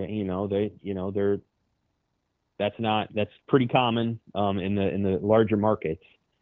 There might be one or two that come to Nebraska because it's just a harder place to travel to. But I think it was a great night for him, and he played his usual game. Only this time it included a couple of receptions. So I haven't looked at it. I don't know what his receiving yards are for the season, but they got to be pretty close to third on the team. I don't know. I'd have to look it up. I believe he's right at 300 for the year. Yeah. So he's had just a great season. I will say that, it's such a testament to his work ethic and you do have to credit Holgorsen to some degree, because I do think Holgorsen's belief in him has helped, and I think you have to credit Barthel for working with him, and it's the best season since Amir Abdullah, in 2014, and I was saying to somebody, I said, just knowing if you grew up around this program, so much more of the conversation has become about the quarterbacks, but the reality is when kids were kind of playing in the yard, in the 80s and 90s, they weren't. They were the running back, and it's not that everybody didn't love Steve Taylor and Tommy Frazier and all that, but you wanted to be the running back in the yard. You wanted to be Ken Clark or Keith Jones or Tyrese Knox. He was one of my favorites. He was. That's a great pull. And so or you wanted to be the wingback. You wanted to be, Dana Brinson. Richard Bell. And Richard Bell. So what Nebraska's offense used to be is the quarterback was in the middle of all that. And obviously Turner Gill was great, but he was in the middle of all that, but he wasn't. But what you really remembered was all the supplementary parts and all the other guys that were making plays. And I'm like, what Emmett Johnson's doing right now is the way it kind of used to be every year. And there was one great back after another, and it went from this guy to this guy to this guy to this guy. And oh, by the way, the third string guy was as good as the first string guy. And I think that's the Nebraska that a lot of people remember. And so one of the reasons that I think Emmett Johnson is so popular is because he reminds people of the way that it used to be. And it was even that way 12 years ago when they went from Roy to Rex to Amir. I mean, you tell me that there's three, other than Sue, I'm not sure there's three more popular players in the last 15, 16 years than Roy Halou, Rex Burkhead, and Amir Abdullah, and Sue. I know. But that's it. People love the running back position at this school, and it's good to see Nebraska getting back to that, and you hope they can continue it going from here. Sam, I know you got to go. I love him. Do you think people love Roy Halou? In hindsight, yeah. I mean, he has the school record for rushing yards. So I'm one of these. Gosh, I know you got to go. I'm one of these people. He's misrepresented in Nebraska's all-time greats. I think Roy Halou was incredible, and people were like, I thought real time. It felt like people wanted other guys to be playing too, or thought he was a little one-dimensional. I think, for me, Roy Halou was phenomenal. He was phenomenal. Yeah, as a runner. Good. I just don't know if we remember him like that, or we thought about that real time. I'm glad you brought him up. I think about the Missouri game a lot. Dude, he's sensational. I remember it. Well, sometimes They those had- are easy runs. He was just fast. I'm like, no, this dude is. And I do have to go, but here's the great thing. You're right when you say that at the time that Roy was playing, they had Marlon Lucky and they had Quentin Castile. And obviously Rex came along in 2009. He was hurt for a good chunk of 2009, but he came along, and then Rex was there in 2010. You're right about that. However, that's part of why it was great, is because Roy Halou was really good, but the guys around him were really good too. Marlon Lucky was a good player. I mean, he was good. Yeah. And beat out all those Quentin guys. Castile, until he got thrown off the team or whatever, he was good. And so like you remember all those guys, and then if I was ranking those three, I'd put Amir number one. I don't think you can do anything other than put either those three guys. I would put Amir number one. And I don't know. Rex was a little I don't want to get you in trouble. I'm just glad you brought him up, because I think is two in terms of popularity. I think his affinity is. Yeah. So you're one of the rare or the few folks that actually give him a high Q rating. Right. So Rex is high on the list because of the specific moments where his skill set was always, if you need two, he'll get you three. And he could make somebody miss. Rex's play in the 2009 Missouri game, which I remember, and his play in the 2009 Colorado game on the final drive when he's coming back from injury, and his play in the 2012 Iowa game. Like, there's things that Rex did that very memorable. And those are, but Amir's number one out of those three. That's not, and I think everybody would agree. Even though they loved Rex as a kind of a folk hero, I think everybody would say that Amir was the best. Sam McKewon, Omaha World Herald. We appreciate it, Sam. All right, take care. Thanks, Sammy. That is Sam McKewon from the Omaha World Herald. What do we have to get to next? Nothing. Yeah, kill the music, please. Two things. Yeah. Sorry, Shay. Stupid, dude. There's a lot in there. Can I say real quick, before you get to your thing? Real quick. After he says we're going to take a break. No, real quick. No. Yes, go. I want to correct something for Sam, right? He brought up Pierre Allen, Barry Turner, and Ndamukong Suh, and Jared Crick as this huge I know you're going to get line. into this. You're so weird. I just want to do your thing. I'm not going to let people get away with it when it's not accurate. Go ahead. The heaviest guy on that line was 300 pounds. That was Ndamukong Suh. Jared Crick was 285. Pierre Allen and Barry Turner were both 265. How much do you think Elijah Judy weighs? If you don't knock it off. 300 pounds. Riley Van Poppel weighs 295. Williams Winery weighs 270. Keona Davis weighs 275. On average, Nebraska is bigger across the line this year than they were in 2009. You know what the difference is? Ndamukong Suh. He's maybe the best defensive player, certainly this century. Go back as far as you want, and I'm not going to argue with you in terms of his ranking on best college defensive players of all time. That 09 season is the most dominant I've ever seen a single college football player ever be on the defensive side of the ball. That's the difference. It wasn't their size. They were smaller in 09. Anyway, go ahead. What were your two things? Do you get into conference comparison, the Big 12 versus the Big 10 at that time? Sure, if you want to. Because they're playing different styles, 100%. But Nebraska famously two-gapped. Yeah. With an undersized line, which is much more difficult to play. With smaller guys. Yes. Yeah. Something to think about. Anyway. It's a lot easier when you have Ndamukong Suh. So I got a good buddy. And I'm going to forget this point because I worry sometimes when we talk generally that each particular person gets offended. Well, he's not talking about me, or I'm not like that, or so we're just the general. What do you like to say? The royal we. The royal we. Yeah. So my man MK hits me with this, and he's a thinker to begin with. So, but this is his perspective. Mm-hmm. He said, "I'm a little behind." Because he's obviously listening on the stream. But fans can absolutely look at this team with a growth mindset. It's the difference between being mature and emotionally immature. I think Sam is selling fans short. So two things. Number one, not surprised that that's how MK thinks. But number two, I think Sam is talking about the information he receives. So when people are emailing Sam right after games, or Evan, who, by the way, for a guy that says very little, I think is fantastic. Yeah? Yeah, I'm a big Evan Bland guy. I don't know him very much at all. He doesn't give you a ton. Yeah. Right? But I was running into him a anyway, couple I don't times. even know why I thought that. I was just, because when Sam was telling the story, I was like, oh, does Evan walk with you down the bleach or the, because Sam is right. Yeah. It's faster. Yeah. Way faster. B-Mac threw me under the bus because he knew it was faster. He's like, no, we can get down to the stadium like this. And I was like, but where's Cassidy? And Ben's like, no, this is faster. And I was like, oh, it's faster. But anyway, I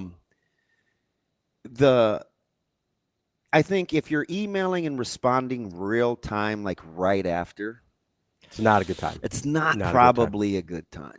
But in Sam's defense, that's probably who he's talking about. Absolutely. When he's telling the story, right? For Because if you have immediate hot takes on big picture stuff, there's probably a difference between mature and emotionally. You know what I mean? That's why in the post game, to MK's point, I try and stay about the game.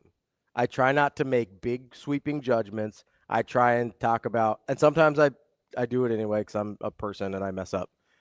I try and stay right in the wheelhouse of like what we just watched because I haven't had a chance to rewatch it yet. Yeah. Like I think there's a lot of truth there. So the thing that drives me crazy about like this, I like the fact that he used the term growth mindset too, because I think that's how you have to look at it, because you want progress as opposed to like just whatever. You just want growth. Like young Trey Taylor said last week, if you can't see it. My only pushback on some of that is Nebraska always gets the caveat. So when I'm saying, well, we hate when we do that with Nebraska. Do you know how many times we could have talked give versus keep with Dylan and Emmett? Yeah. Or catch a ball versus not catch a ball? Or like, I mean, we did it last week with we did it last week when Dana's like, oh, if we had done this, Barney scores. Yeah. And people don't like that. Yeah, right? they're like, well, I mean, you didn't do it though, so it doesn't matter. So I bristle. Yeah. No, I get it. When I hear it, because we don't operate on an objective street. I don't care what your opinion is. I really don't. But when you can look at it and say, this is the thing that happened. You're just not willing to look at like what happened. What happened? Yeah.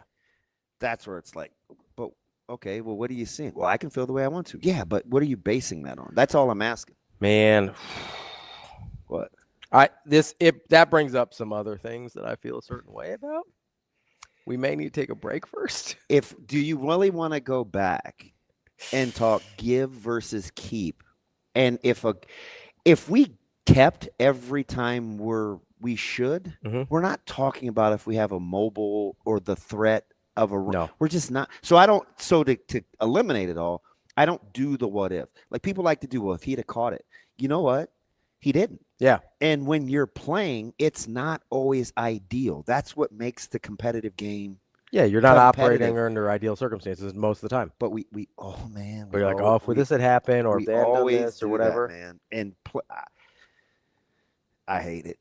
I just do. Unless you're gonna do it every single both time ways. and go both ways, because it's too hard to keep up. So I don't. It doesn't help you. I just try to eliminate it because it doesn't help you. Like it's hard to get better that way. Let's take a quick break here. There's some other stuff I want to get into. Oh, okay. We're going to talk some NFL later with Ty Shalter of Pride of Detroit. They've got some stuff going on there. Apparently, Dan Campbell's your play caller now. Johnny Morton's still contributing, though. Don't worry. It's collaborative. Hey, what are we doing with our network rotation? Who are we getting this week on a bye week? Ooh. Everybody? Everybody. I mean, over the course of the next 2 weeks, we could get everybody. Okay. Between this week, next week, we get Kyle. We need to get Ben again. I love Ben. Jess. We can get Jess again. Maybe she'll be nicer to me this time. I don't know. I can't remember what happened. No, I don't think she was mean to me. I was just saying that. She was kind of mean to you, but that's not new. Real quick, before we take this break. It's not necessary. Also not inaccurate. Make sure you get out to our friends at Dingman's Collision Center if you've got anything you need with auto body repair. Let's say your car went from a 10 to a 1 because you got in a car accident. They can get you back from a 1 to a 10 at Dingman's Collision Center because they invest in the latest cutting-edge technology and ongoing training, so every repair is done safely and to the highest standard. Get to dingmans.com, locally owned, family operated, and voted first place best of Omaha for 20 straight years for auto body repair. It's dingmans.com. We'll be right back. More Hurrdat Sports Live. Yeah, I plan on getting Jared out there. That's why he was the first sub in the second half. They played big a lot, and they more matched us. And I thought Frager really had it going there in the first half. So it was more just flow of the game. But yeah, Jared, I thought gave us really good minutes. I gave him a lot of credit in the post game locker room. Just getting 6 defensive rebounds for us. I thought he was a key part of that run that we made in the second half. And we're going to need his physicality. It was good to see him raise up and knock down that shot right away when it came to him. And it was great to get those guys valuable minutes and experience. And, with a tight turnaround, having to come back and play on Tuesday against a team that took Georgia Tech to overtime, it was nice to get our guys a little bit of extended rest. I'm glad Rink finally got the triple-double. I thought he was going to turn it over 10 times before he was working his way towards a quadruple-double. So it was good to see Frager, get the play at the rim. It was a great cut. And Rink was, obviously just phenomenal all game long. And, third player in program history to get a triple-double. It's a hell of an accomplishment.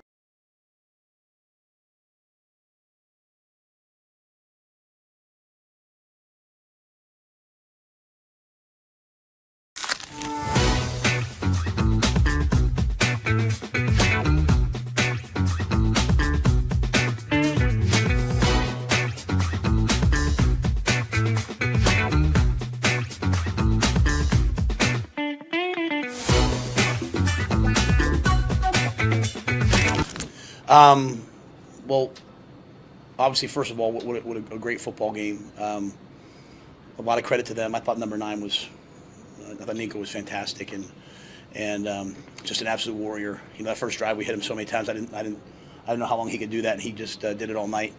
Got a lot of respect for him. Got respect for Tim and what he's doing. But for us, to get our third, win on the road, to come off of how hard last week was. That's why I wanted my daughters to walk in. Last week as we were walking the press conference, Vivi was like, "I'm walking in there with you." So, I wanted her to see the good ones too. And I just can't speak enough to our guys. They're battered, they're beat up. It's been a long, hard season. We have a bunch of guys, back home, and yet they went out there and they competed. It wasn't perfect, but it was really good.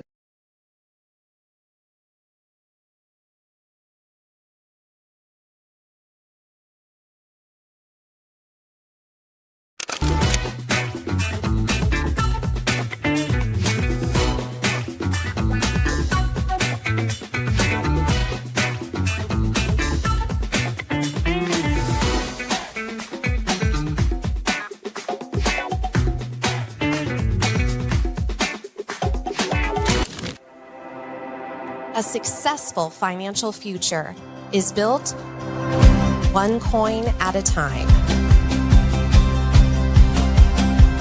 Whether you're just starting out or a seasoned saver, we've got the financial resources and team of experts who will be with you every step of the way. Centris Federal Credit Union. We are where you are.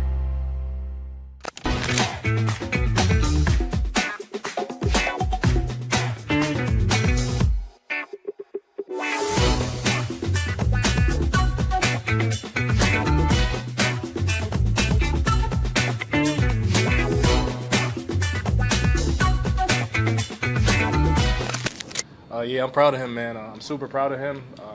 Everybody on this team knows that he started off the week of practice, and he was really focused on the little details. And just, I remember we had a team compete early in the week, and he told Coach, the next day of practice, he said, "Can we do team compete again?" And that just shows the competitor he is, and that showed today on the field. So I'm really, really proud of him, man, and I'm excited for his future. I mean, it was great, different. I mean, it was like a culture shock. It was like, whoa, it just hit me. It hit me quick. But that's what practice is for. So I got the opportunity to have a great week of practice. So that's why it was on display tonight. I mean, shoot, I was just really trying to soak the whole moment up. Like, it was crazy. I was really just trying to soak it in. It was my first time playing in the Rose Bowl, so I was just trying to soak it all up. But man, it was a blessing. It was nice. How did you keep your just had a what's next mentality. What's next? Just breathing, taking it one snap at a time, and just trying to execute to the best of my ability.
You're listening to Hurrdat Sports Live. Lateef motions 2 tight ends right, now works out of the gun. Johnson to his right, 2 receivers right side of the formation. Barney again motions left. Snap, play fake, Lateef guns one right, twisting attempted. Barney hold on. Touchdown Huskers! And out to the far right. Barney left. He caught it in traffic on a back pedal, crashing over the front right pylon. And the Huskers take their opening drive for 6.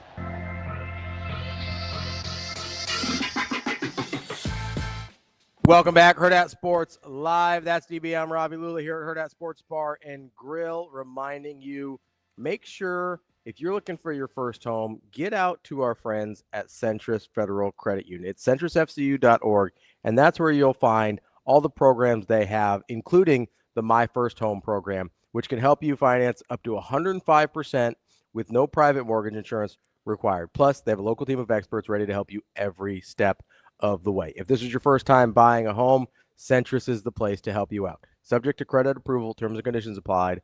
Federally insured by NCUA and an equal housing lender.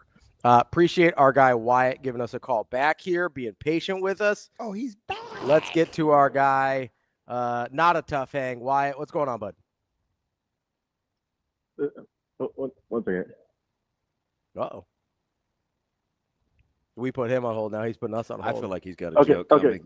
No, I had something coming up. Oh, Or some other fee coming in. Anyway, so, well, first of all, Ravi, just to let you know, I was at a former coworker's gathering at their house, and she's married to an Indian man or somebody originally from India. Mm-hmm.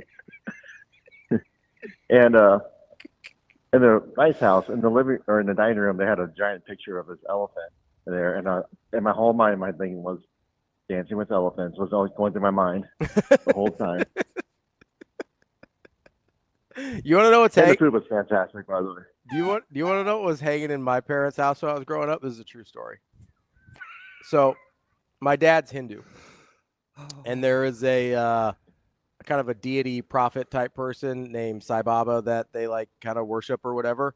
And so there's a giant picture of this guy in my parents' house as soon as you walk in the door when I was a kid.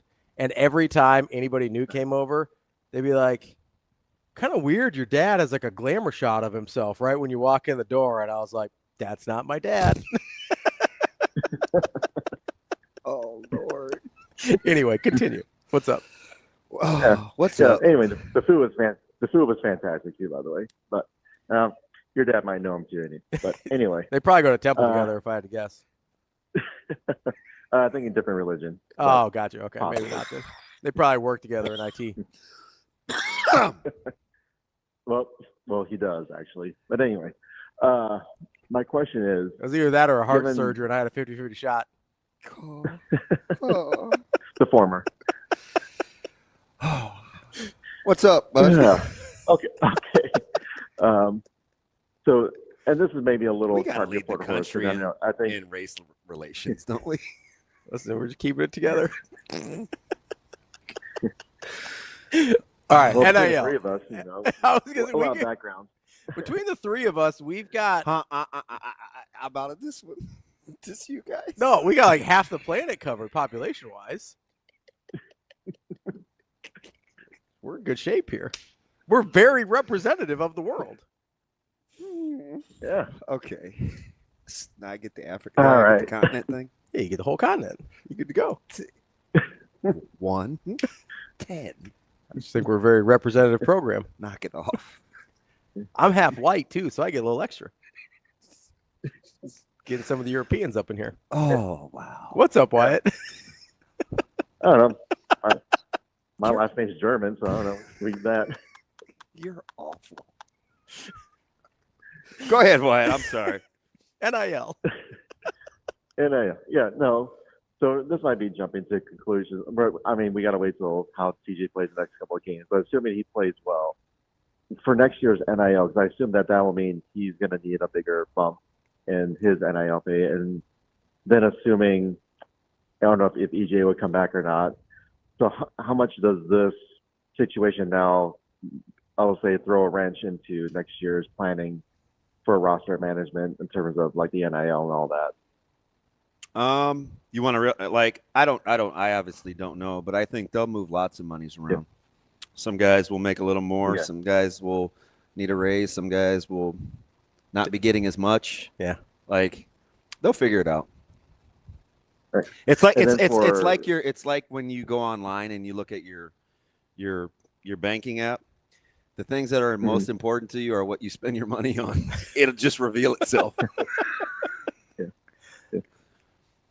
And then from the coach's perspective, ideally, are they thinking like ideally, you know, if TJ plays well this year, but then because of the red shirt that they would ideally like to keep his red shirt for next year, or does that not really a thing on the table anymore? I don't think it's really a thing on the table. I know Coach Rule is intimated, and I appreciate the call. Coach Rule's intimated the 5 for 5 was coming, then it was pulled off the table, and then it was it's table till next year at least. It sounds like. So I don't think we're talking about red shirts. Joe, the mayor, we used to always have this conversation. Not always, but like the last handful of years.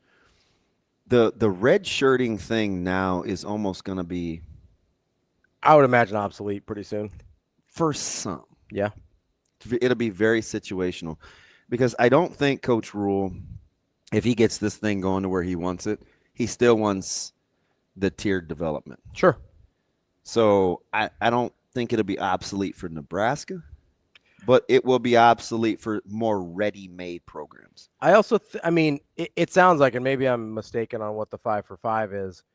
It sounds like it just won't be an actual thing. It'll be sort of more philosophical within the program. Yeah. Right? Like, it doesn't actually gain you more eligibility. It just is like, hey, you're a guy that we're probably not playing this year. You're kind of in our developmental stage. Like, that's sort of how I see it.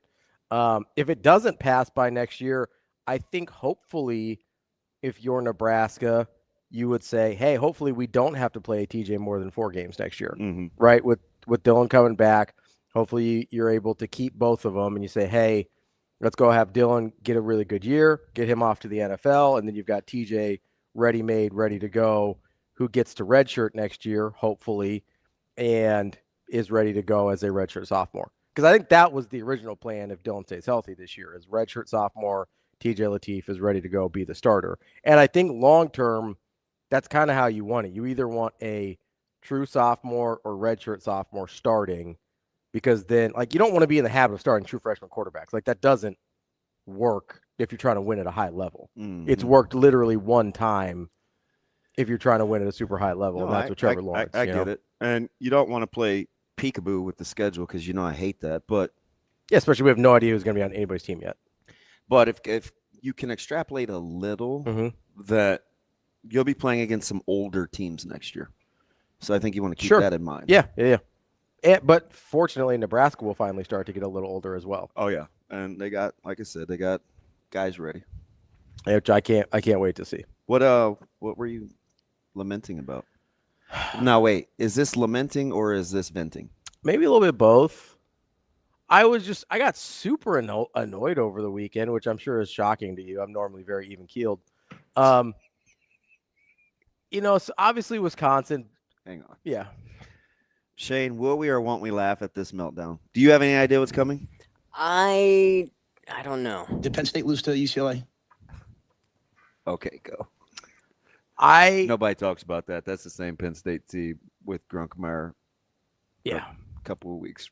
Anyway, never mind. It's all right. Go. So Wisconsin beat Washington over the weekend, right? Yes. 13-10. Their punter was their leading passer. Horrifying ball game.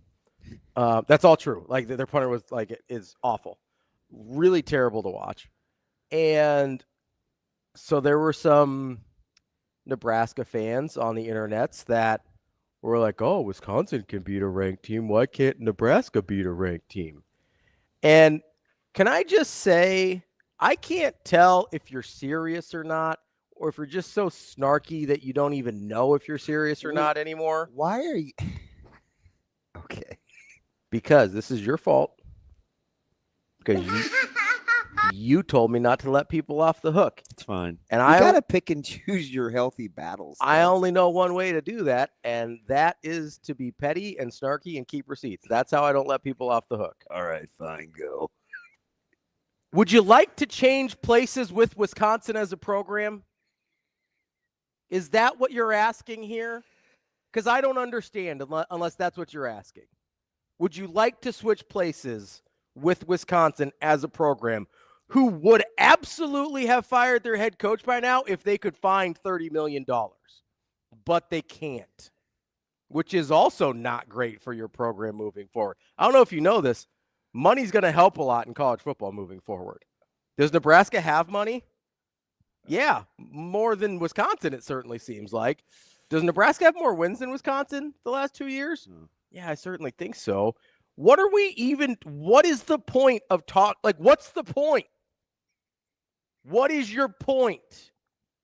Talking about, well, if Wisconsin can get a ranked win. Listen, Penn State almost beat Indiana this weekend. Do you want to beat Penn State this year instead of Nebraska? I don't. Can I give you some truth serum? Absolutely. So, as I'm disappointed, this is two quick things. As I'm disappointed about getting my DoorDash from Egg Tuck, I'm trying to find a place to dispose of it. Like I threw it in the trash, but our trash cans were like razor thin. If it was like wider than a pop can, it was not going in the trash cans. Whoever designed those trash cans, they should not be around. So I had to end up taking a plastic bag out and bagging up the food, and I put it in the hallway. And I apologize if that's not good behavior, but I didn't want my room smelling like Egg Tuck. So as I'm going through all this deal, I'm processing the outcomes of the Penn State Indiana thing. So two things, and I'm not a PP Tucker, I'm just gonna say bring it on, but I am human, and so I go through these emotions. I'm like, do I want Nebraska going to Penn State with no conference wins, or do I want them to get off the schneid? Or, if Penn State loses an emotional game. This is me. I don't know if you were thinking about this before, but I brought this up to you too. So No, so you started it with the goose egg thing. Yeah. The offer makes me nervous. But then in my head, I'm like, well, shoot, maybe Penn State shot their shot emotionally, and the rest is downhill. Yeah, I agree. Right? So I'm doing all this, and I'm looking out in the hallway, and I called down to the front desk because I'm like, of course, I PP tucked. I was like, I don't know if this is wrong, but I set some trash out in front of my room, and if it's not hotel policy. It's the voice you were doing. I'm sorry. You were doing a whole voice. I'm confiding in you. I'm sorry. So I'm like, I didn't understand exactly what they were saying. Mm-hmm. So for a multitude of reasons. So I hung up and I was like, what were those reasons? I'm just going to walk it down. Okay. So I walked the bag down and I put it in the nearest receptacle. But in the meantime, I was like, DB. It was more Kenny. I was like, DB/Kenny, what are you doing? Who cares what happens with Penn State? Use the bye week, do this, come off a win, get ready. You'll have a couple of coaches on the road recruiting. You get to start your game plan about 3 days earlier. We're going to fly into this little hole in the wall. We probably got to take a super crowded plane, and it's going to be uncomfortable because I hate this place. And let's just go get it. So I'm processing through all these things real time. And I say all that to say, at some point, I don't know when. I wanted to ask Sam, but he was giving these good, like you guys were going, which, by the way, I felt like a spectator during that interview. Oh, sorry. No, it's good. It's good because I get to listen. So I interrupt too much. I call it conversational. Again, I don't want to pull a you and let 7 people make me mad. At some point, and I don't know when, but when do you think Nebraska will have won enough or be good enough where we don't lead in with the other team and what they are or aren't? That's a hard question. Well, that's where we're trying to get. It is. That's a hard question. It really is because that's still what we do now because we're still on, No, you're right. It's a hard question because there's a part of me, and listen, I understand that the part of the fan base that is negative, I genuinely believe they're the minority. I genuinely believe that. Yeah, that's to MK's point. They're a vocal because even he gets mad. Sometimes I think he thinks we're lumping him into it, but we're not. Like, I know you have some sense. They're a vocal minority, but listen, I know, and listen, I maybe it's just that all the negative people live on Twitter in my mentions. Maybe that's where all of them live. But percentage-wise, it feels like I'm addressing almost everyone. When I know that not to be true, because sane people probably stay off the internet during football games. Fair. That's fair. I think it's a hard question because... Wait. I'll tweet during broadcast. Am I sane? Well... It's freaking bats. Are either of us sane? The frick you doing? That's what I always do, and they never catch me. Ain't nobody gonna catch me. You don't interact with people as much during games as like I do. You will generally do a couple of observations or comments and then continue to do your job. Fair. I actively interact with people during games, which is not the activity of a sane person. Did you at least I'm not talking to you right now. Being a sane person, did you at least when you threw your trash away in the little rectangular it trash, wasn't did you at least so wrap the, it up the so shape, it was all together? The shape was like an eye. I was like really thin. So it was kind of fat in the middle and got thin on the ends. I don't know what you call the shape. It was like your real eye. Yeah. It was thin in the middle. Yeah. So you couldn't even get like a Gatorade bottle in the middle. Oh, but yes, Shane, I pulled the plastic bag out. I bound it. Okay, so you're sane. You don't get that back. I take it back. Riding with this idiot. I take it back. Whoa. What? Idiot seems aggressive. Sorry. Crazy is one thing. Idiot's another. Sorry. My point is, though, to answer your question, is when will Nebraska get to the point that we don't start with the other team? Yeah. I don't know, because it seems like the goalposts are moving a lot. Oh, that's a thing. It's like, well, Nebraska, I kind of mentioned this with earlier.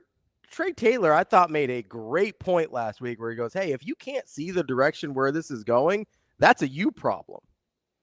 Like, I think it is so clear and obvious that this thing is trending in the right direction. And I don't know what that means long term.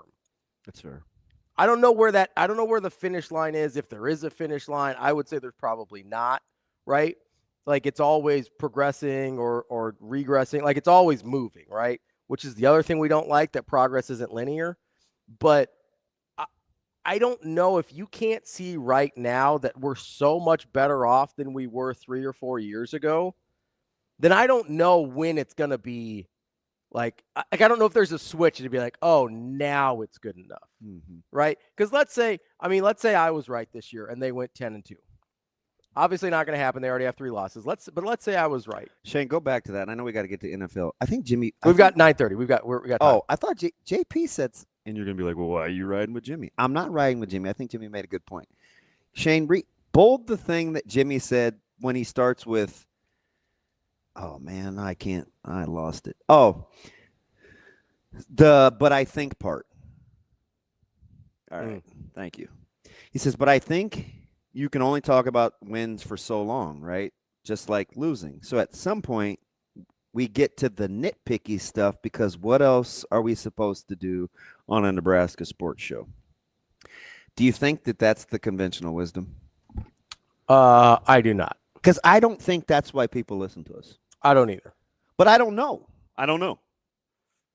I think people listen to you because they get good information. I think people listen to me because they think the meltdowns are funny. All right. The micro is not exactly what I'm talking about.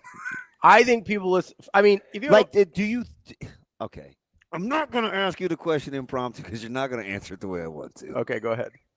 Do you think he's right that because it's a platform that people go into character? I don't know. That's what I'm at. Does that make sense? I get what you're asking. I don't think it sounds like that's what JP is saying. I don't think people understand. By the way, what are the odds that his name is really Jimmy Palmer? I'd say low. And what if it is? He's gonna be like, "Look, man, what's you think it's just Jim Palmer?" I'm not talking to you right now. I think higher, amazing player, higher than bad boy. He says it is his real name. Oh, all right, JP. I apologize. I would say higher than it's very basic government. Higher than the chances that Dank Coyote is his government name. No, we've gone through that. Shoot, Dank's got to have his head on a swivel in here, man. He's quick on it. I don't think he minds. Nah. Also, don't think Headley Lamar is his God-given. He's funny. I think there is. I think there's a sense that with what the fan base, how the fan base processes things versus why people listen to us, I don't really know. It don't make it okay. Let's not make it about us. Okay, I don't want to talk about us. I'm saying why they consume shows like this in general. The what else are we supposed to do? We nitpick because this is into my point of when he used the 2 timeouts against against Northwestern. No. Was it Northwestern or was it SC? And people are like, bro, you can't manage the game. Oh, bro. SC. It was SC because they lost. Yeah, SC. I don't even know whose voice that was. It reminded me of, I think it was probably Stank Nooner's. That seemed like a Stank Nooner voice. I feel like a Hot Danger voice more than Stank Nooner. No, Hot Danger's got some snark to him. He's probably closer to Will, actually. Okay. But we do this. Is it to fill the time? Because we don't really want to talk actual sports or so whatever it is, I wonder, because it makes some people really, really mad. Let me just read you this one real time. Mm-hmm. Okay, so I'm going to give you contrasting styles. This whole ranked conversation thing is tired. The last ranked team Nebraska beat was Oregon, who finished 4-8 and fired their coach. Nebraska beat Cincinnati this year and Colorado last year. Colorado finished ranked. Cincinnati had a chance to finish ranked. It's a short-sighted way to measure progress. Agreed. I make this argument all the time. So everybody's different, right? Mm-hmm. So I think the safest thing to do is to just be broad. Okay. Or not pawn off opinions as facts. Fair. I don't know. So I'm just you're going to be like, you trying to let Jimmy off the hook? No, because it's fine. He drives me crazy too, but I just think he would. That's a fair question. We could go get a salad and it would probably be fun. I mean, you're not going to eat a salad, but I used to eat a lot of salad. I don't mess with it anymore because yeah. But anyway, I think it's a fair question from Jimmy, but here's this kind of no. It doesn't only have to be positive. I can totally break down what's going wrong with this football team, and it's not. What did I ask? It's not a positive thing. What did I ask? I can tell you about run fitting. I can tell you about gap integrity. I can tell you about execution. I can tell you about situational play calling. You just hit it right there. It's not about the nitpicking, right? Because we'll do that. I'm fine with the nitpicking. I'm fine with getting in the nitty gritty. The problem you were arguing with me about 2 drives last week. Yeah, because I care and I want to know, right? I want to know. No, you're nitpicking. What did I ask you real time? High five, what's up? What did I ask you real time during the game? This one? Yeah. I said, explain it to me like I'm 5. Oh, like you're 5. Pass rushing integrity lanes. Pass rushing integrity lanes, and what is going? My question was, what's going? This was a fantastic. I That's a can't good question, believe you wasn't had it? the balls to ask me this during a game. I waited till halftime. Well, you don't know what I'm doing. I'm maybe not trying to jump. I figured you were taking like a bathroom break or something. No, which? I thought you maybe ran into Coach Snow again. Can I say something? Maybe getting a meat sandwich.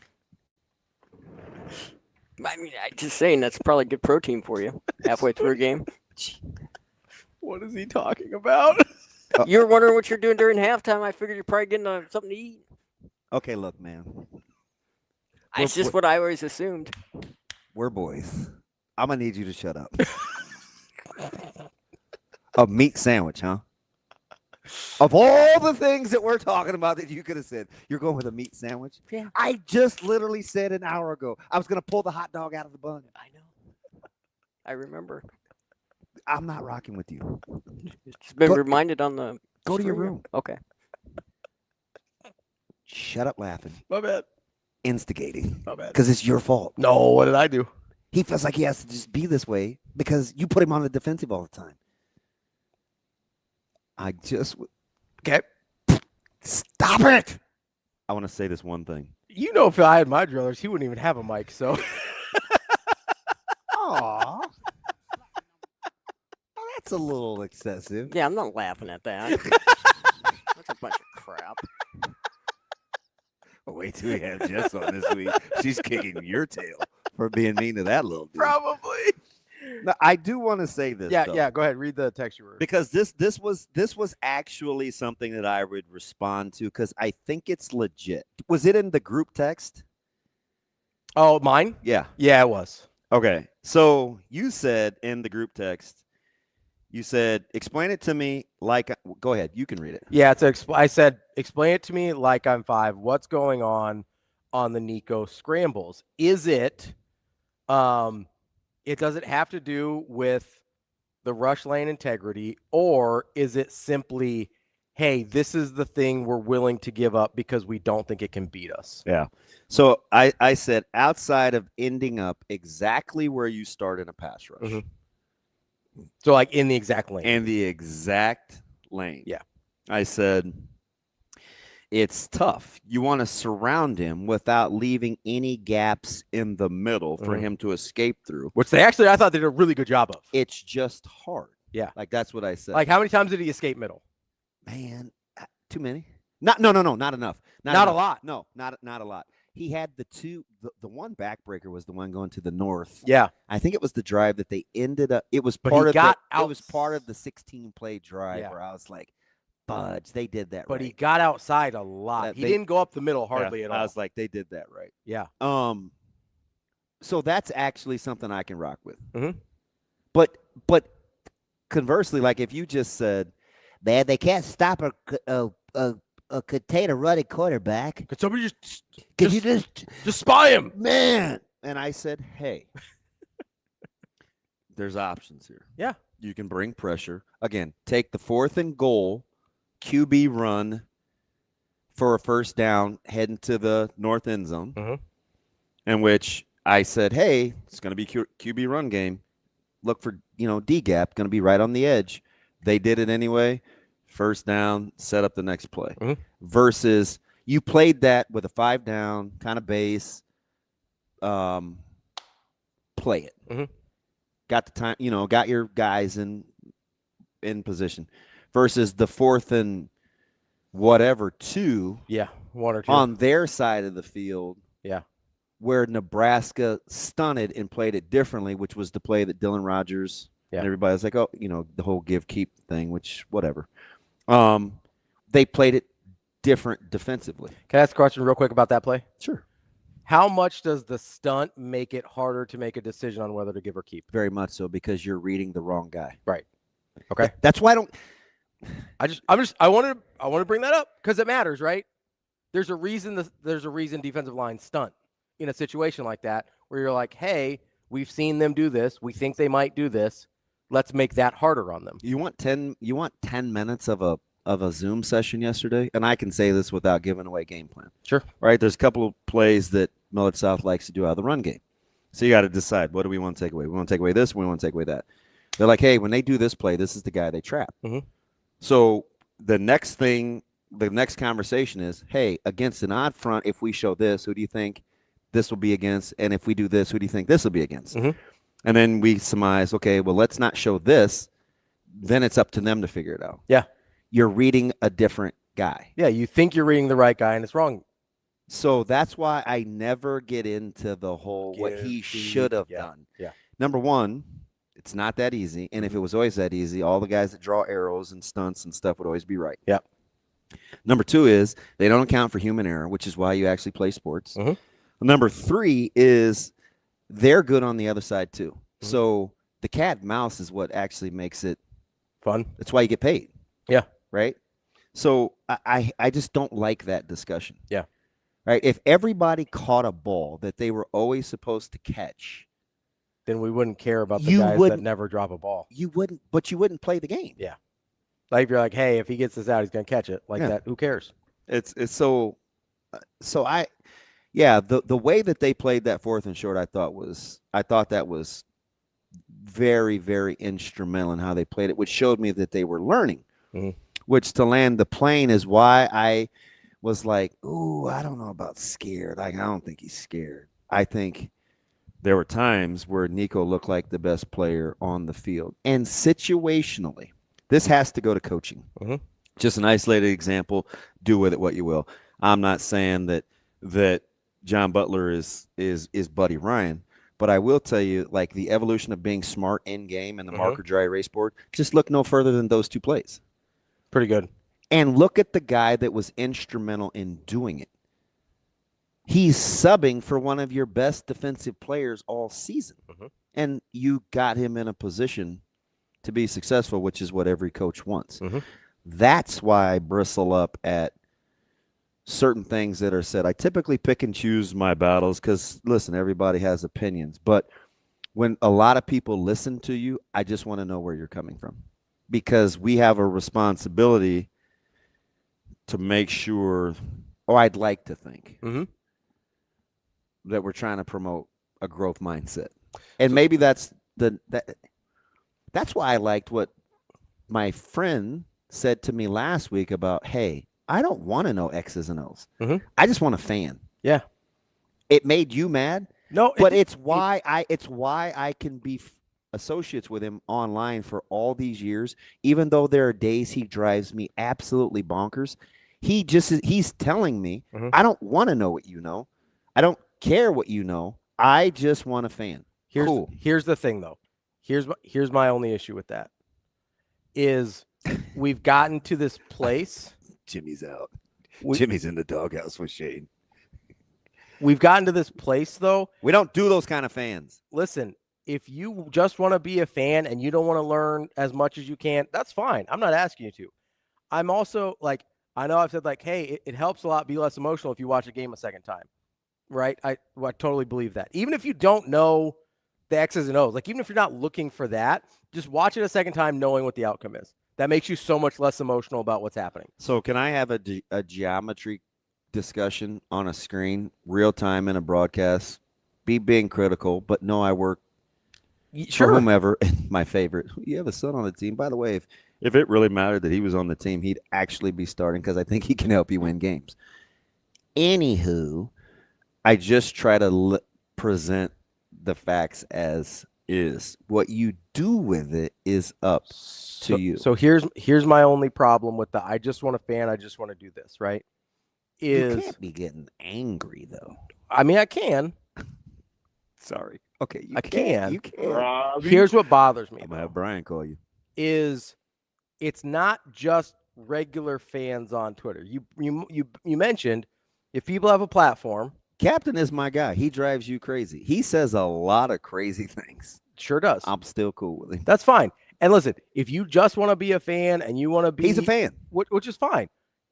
But here's the thing: your opinions, if you choose not to educate yourself, are not as valid as other people's opinions that do. That's fair. That's where I have a problem. If I go to a doctor and he says, you've got X, Y, and Z wrong with you, and then I go to my buddy who dropped out of high school and he says, I think it's this, I take his opinion less seriously. Personally. Can I ask a question? Sure. This is totally, it's kind of off topic, but not. Why do you think entitlement is typically a one-way street when we talk about entitlement? We think the team's entitled. We get mad if we talk about entitlement and these kids, but yet we want our vantage point sometimes seems like no one's more entitled than the fan base. It's also even sometimes it's media too. Sure, absolutely. Like I don't want to listen. I'm incredible. I feel accuse. No, you don't want to. Oh, you don't want to recuse. I don't want to absolve myself from of feeling entitled, because there are times I want to say, why would you argue with me? I know. Sure. And I feel entitled as somebody who grew up in the state of Nebraska, that Nebraska has a right and deserves to be at near the top of the college football world. You used to piss me off with that. That's fine. Remember those days? Yeah, 100%. I still piss you off just for other stuff now. No, but the whole accountability thing and do this, and I'm like, Ravi, like, we're trying to move this in the right. No, and we would we go back and forth. Yeah. But listen, I totally understand that that's why I feel so passionate about, like, Nebraska will find its way back to where I want them to be. Like, part of that is entitlement on my part, right? Because you're right when you say Nebraska being a college football power is more of an outlier than it is the way things should be. Yeah. Right. But guess what? I feel like it's a birthright. I'm not. It's cool that you feel that way. Yeah. I'm just telling you that from demographics and geography and all the hard physical factors, you're right. From nobody is going to sleep until this thing gets back on track, I'm right. That's fine. You know what I mean? I rock with that. Like, both of those things can be true. And this is the first time there were two firsts last week. Yeah. Right? I said on Monday, hammer Nebraska. And I also said it's my gut feeling that Coach Rule gets this thing right. Yeah. Right? So knowing that I feel that way, I have to be careful that not all the information that I process is skewed to get the desired outcome. Absolutely. So, I mean, that's just part of the growth mindset. That's part of why I bring this up, because I have the entitlement that at some point. You think I don't want to say, why are you playing that guy? Sure. Yeah. I think that a lot. There are certain guys, and I'm not going to hammer them. Knock it off. No, there's certain guys. I know, Coach Raiola, because you've admitted that you feel like you're the most hated coach in the state. You still do a good job. At multiple positions. I said it. He does do a good job. Gotta keep watering the bamboo. I'm just saying, hey, just real quick here. How's Turner Corcoran been playing? Pretty good. Okay. Turner Corcoran play pretty good? Yeah. Yeah? Where are you going with this? I hate when you've been around me way too long. Is Elijah Pritchett pretty good? Yeah, he's playing significantly better. Has his penalties gone way down? Yeah. How's guard center guard look? Is it pretty good? Why are you doing this at my expense? Only Rocco Spindler, I would say, is probably the same player that they got when he got here. Yeah. Like, Rocco Spindler was good when he got here, and because I was told that Elijah Pritchett got ran out of Alabama, all of a sudden he's pretty good left tackle again. They played 4th and 5th defensive or offensive tackles against Northwestern, won that game, right? Gave up what was it, 1 sack? They've given up 2 sacks in the last 3 games. Backup tackles all over the place. Let's go to John. To this day. Shane, you're not off punishment yet. I still have one question left, so hopefully we hurry. Okay. For me? Let's get to John. Yes, for you. Probably not. Let's get to John real quick. John, what's going on, buddy? John, good morning. How's everybody doing this morning? Oh, I'm doing great. We're great. What's up? Yeah. You ever hear that? The saying, "Everything happens for a reason." If you weave in a Beatles reference, I'm not talking to you anymore. No, we're not going there. Too early in the week for that. But I've been on hold just long enough to calm down. Yeah. So, I don't even know where this call is going to go now, or even what I'm going to say other than congratulations on the win. Let's go. Friday. The shoot. level of frustration with some of the nitpicking going on right now had me ready to go on the radio and act even dumber than I normally do, but everything's calm now. And so, yeah. Okay, the floor is yours. What's up? Well, you all right. Just kind of, it just seems like all the time. You guys mentioned something that was really big, or that really struck home about kind of the progress and where we've been versus, where we're at right now, and seeing the progress and the fact that it just feels like no matter what we try or what's going on or how if you can see the forest through the trees, that the patience, where is the patience? Michigan, national title. They had a chance to fire that guy. Mm-hmm. A lot of places would have fired that guy. And, he had some losing seasons. And instead of hurrying up and pulling the trigger on him and trying to fire their way to a title, they hung out. And, the Ohio State, there were a couple of missed holding penalties away from firing that guy. Because I have a feeling had he lost that game to us, I don't know that he'd have survived the weekend. Oh, at Columbus, yeah. And then all he did was turn around and win a national title.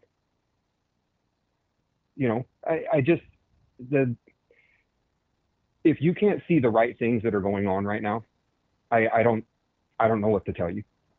I have my own theory on it, and it is the average person walking around probably couldn't coach a second grade flag football team to a 500 record. So what would they know? Damn. But I don't know. I see these guys. I've seen staff in the past be lazy, seem to not really work hard, not really get after it, not care, which I think is kind of that main component that you're looking for in the staff, that when you bring them in, man, these guys care. And I know this is going Homer, total Kool-Aid, and maybe this guy doesn't work. Who knows? Maybe he. Well, in your defense, though, you had a lot of good. I argued with you till the cows came home about Callahan, and I let you ride because you made enough. You made enough good points on keeping him. That was it. And not to drag that up, but he did. The one thing that you could always point to with him is that he was an 80-hour-a-week guy. He wasn't going to lose due to, being lazy. Yeah. He was going to game plan longer and harder than anyone else. Right fit? Obviously not. But this guy, man, loves it here. He loves it here. His family loves it here. He's working his tail off. Everybody saw the list of recruits that was at that game. I even think now that even the old school Nebraska fan that used to think, 7-8 years ago that we could get back to national prominence by just filling a team with walk-ons, I even think that person is now actually turned around after the Scott Frost era and goes, no, we need some of these guys too. We need some of these top end players. If we had 7 more Winaris running around and 7 more Rocco Spindler level players running around, or that type of guy, would we be having these conversations right now? So, all right, buddy.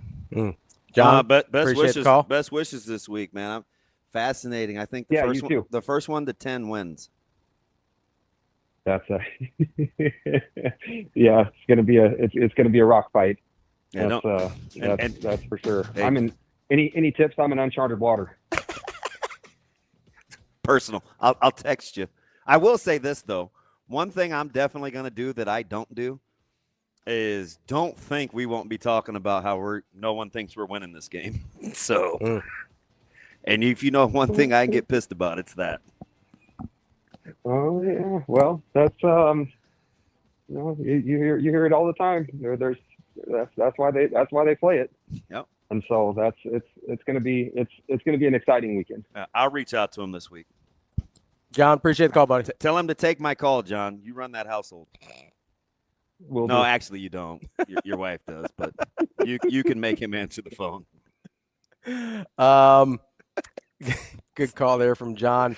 We're going to get to Ty Shalter here in a minute, but he does have bad taste in music. I think GB Teamer brought up a good point here, and part of the reason that I will continually address these things, what? Because it's not just it's the same reason that you wanted to address some things as well. There's certain media types that fuel the negativity fire in the fandom. It's good for business. Those are the people I'm not letting off the hook. I get people think I'm responding to random burners and things like that. 6x9 smoking burners. But there's a reason that I address some of these things. And it's because people with actual followings repeat them, start them, whatever it is. And that to me is important to squash. Because that's not good that's not good. Listen, what 3 categories did I put people into last week? Ball knowers, people know X's and O's. People that don't necessarily know X's and O's, but want to learn and want to get better. And people that profit off of negativity. I will always go after the third group because I'm not about that life. Coming up next, we're going to talk to Ty Shalter from Pride of Detroit. Get a little NFL sprinkled in here on a Monday. That's DB. I'm Ravi Lulla. It's Hurrdat Sports Live. How many national championships did John Cook coach the Nebraska volleyball Huskers to? 3? Was that a question mark or a period? I don't know. It's either 3 or 5. I think it's 3. It's at least 3. I think it's 3. I think it's 3. Stick with 3. I'll go 3. Gentlemen, it's 4. 2000, 05, 15, and 17. Store that in your memory bank. That's all right. How many national championships did John Cook coach the Huskers to? 4. 4. Good job.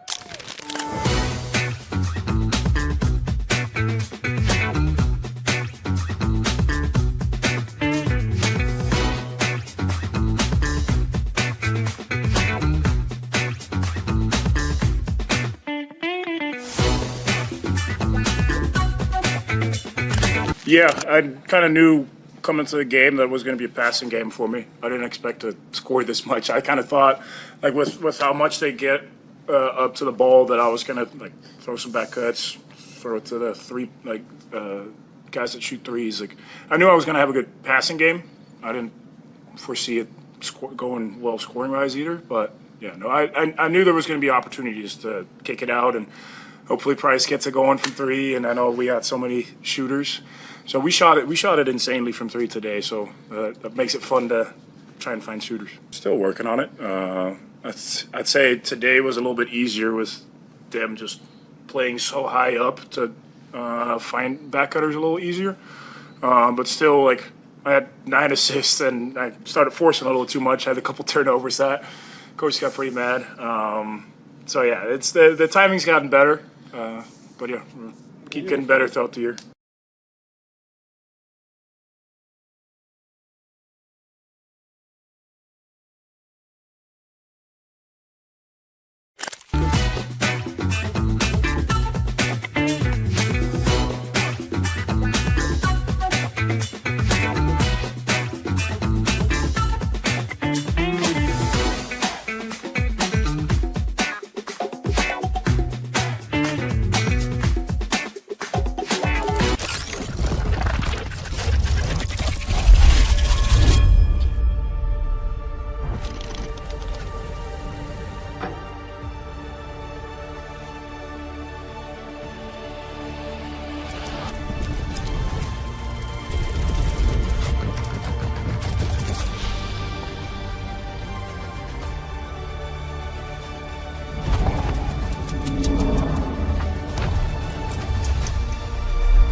Aspirations can drive us. Sometimes a simple gesture is what fuels the pursuit of a dream. When it's time to make your dream a reality, we are here to help.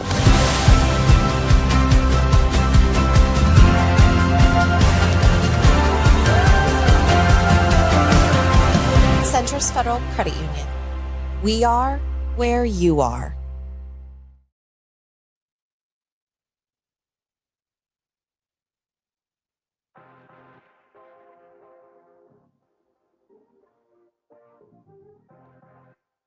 You're listening to Hurrdat Sports Live.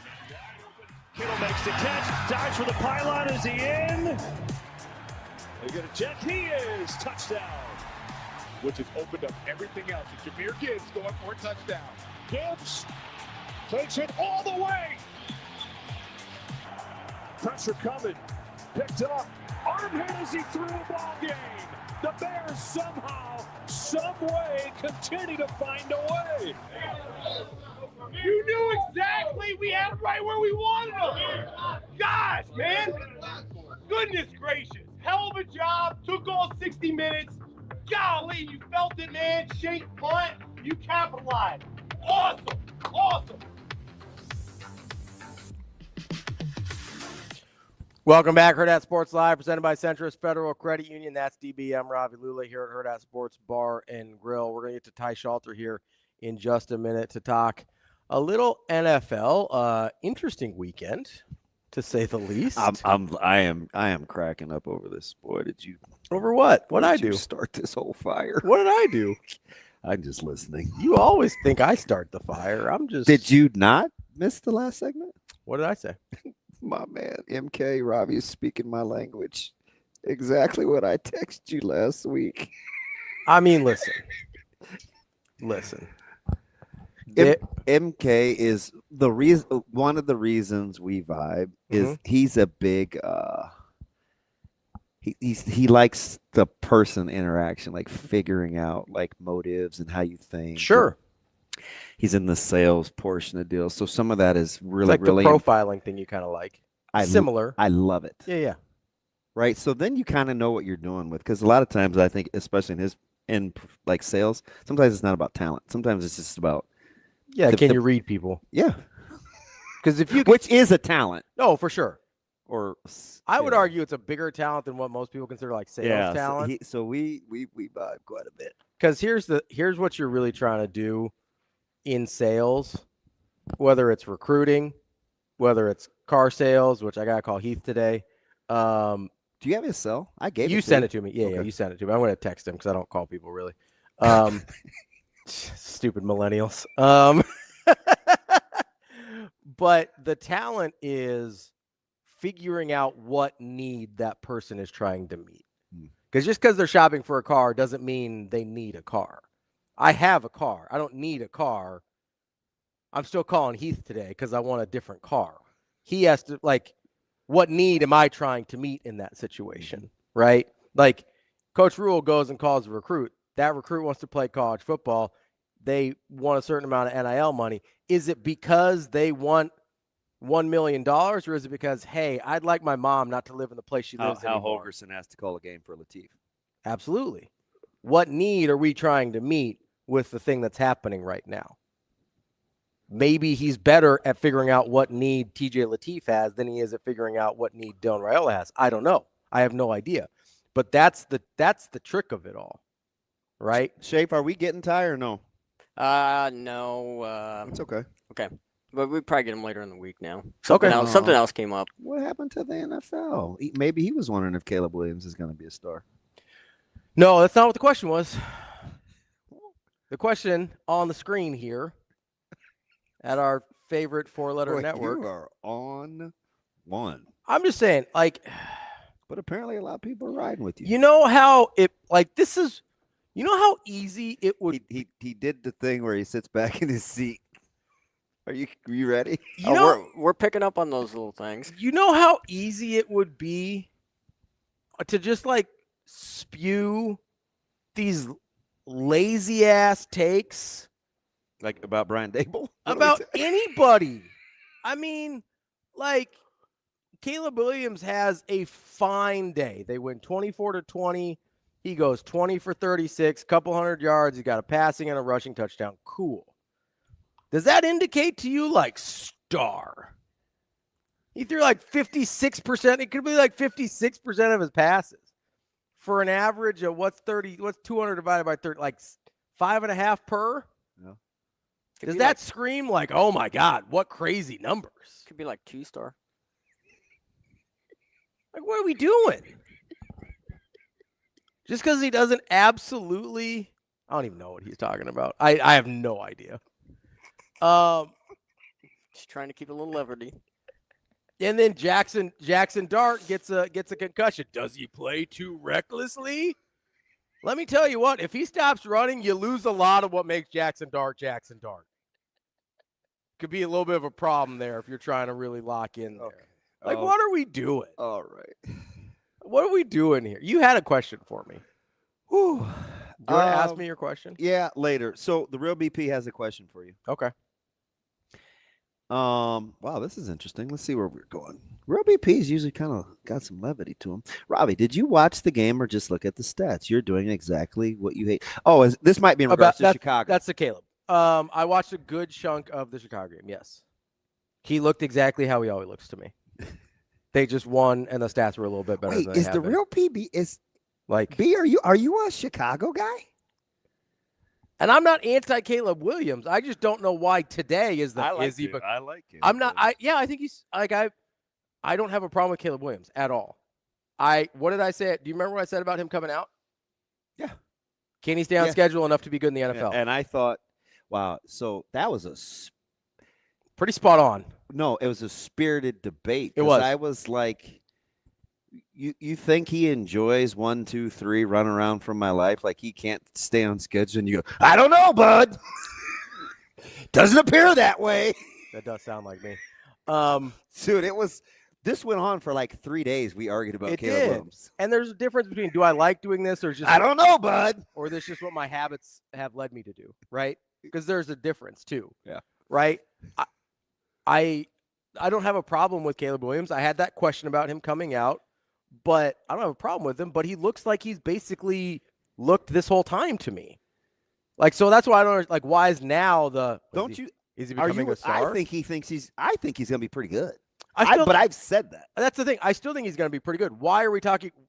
Why is it now? Why is it now? Is he becoming a star? This is what he's been. This is like, we had this question. We had this conversation in the office. Hey, he was pretty good last year, guys. You guys kind of crapping on Caleb Williams. He was pretty good last year. Oh, yeah, that's right. You had some sense. I'm on the same page. I just don't understand why why now after this game is it just, is he becoming a star? Maybe the team's just getting a little bit better, so they're getting a couple wins. And he's been around his guy for a while now. He told you he's far from a finished product. Absolutely. And Ben is apparently pretty good at what he does. I agree. Ben is good at what he does. I would agree. Too quick to anoint any McVay oil on him. But there's a couple of people in the building, and we talked to a young lady who works on the national level that knows one of their bigwigs that says there are some eerie similarities between hotshot offensive minds that can go into a building and establish a total culture, not just an offensive culture. I do worry about that. Like, this is the way that we play. This is the way that we hire. This is the people we look for. Yeah. Like, not just like because here's my system. Yeah, because people with like McVay will tell you that's his whole thing. So here's the thing the thing with Shanahan. Yeah. Oh man, that's his whole thing. It's not how smart he is as an offensive mind. It seems like the next man up, the right fit, get the best people, get the right people in the seat. Like it seems like him and Lynch are very much on the same page. Finally, yeah, because Lynch used to kind of get killed. Yeah, but he's done a pretty good job turning that roster over a couple times now. That I do always worry about that with, this guy's and for some reason I worry about it less with defense. Like if you hire a yeah. Okay, go ahead. I'm sorry. My sense is, and this is just how I feel. I could not be close to accurate. My sense is it feels like a defensive guy is more likely to be able to instill his culture to the whole team than an offensive guru. That's how it feels. Anecdotally. That's how it feels. Total anecdotal. Yeah. It feels like defensive guys want to permeate toughness. Yes. And sometimes you need more than that to win games on offense because there's scheme. But you don't really want to jeopardize scheme if it means you aren't tough. Yes. Right? It seems like if it's easier to have a defensive head coach who can hire a good offensive coordinator who can take care of the scheme. Yeah. It seems like it's less likely that the offensive guys will get the culture on offense, a lot of times it gravitates towards brains. Yeah. And like the tactical. Sure.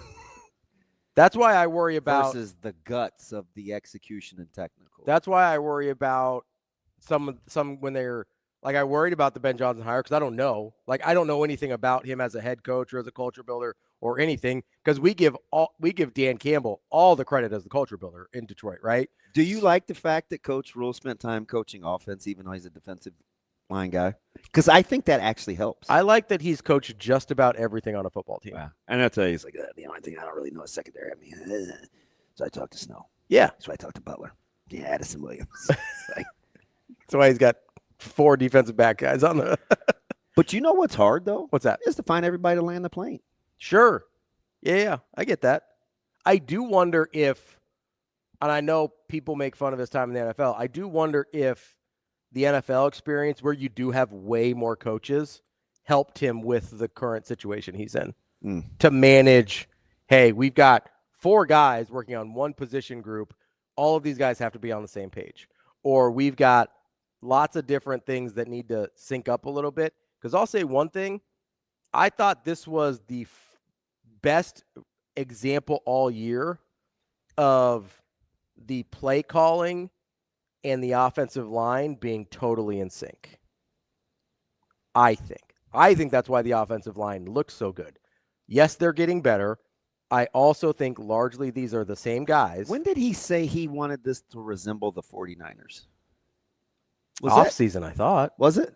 Yeah, we was talking about like positionless football and being able to do like some of the eye candy stuff to make sure to throw people off. And then like, hey, because he was talking about Bonner, I think, was one of the guys he was talking about, where he was talking about, hey, we can have Bonner do X, Y, and Z. We can have Harburg do all this. You got Carter Nelson you can put all over the place.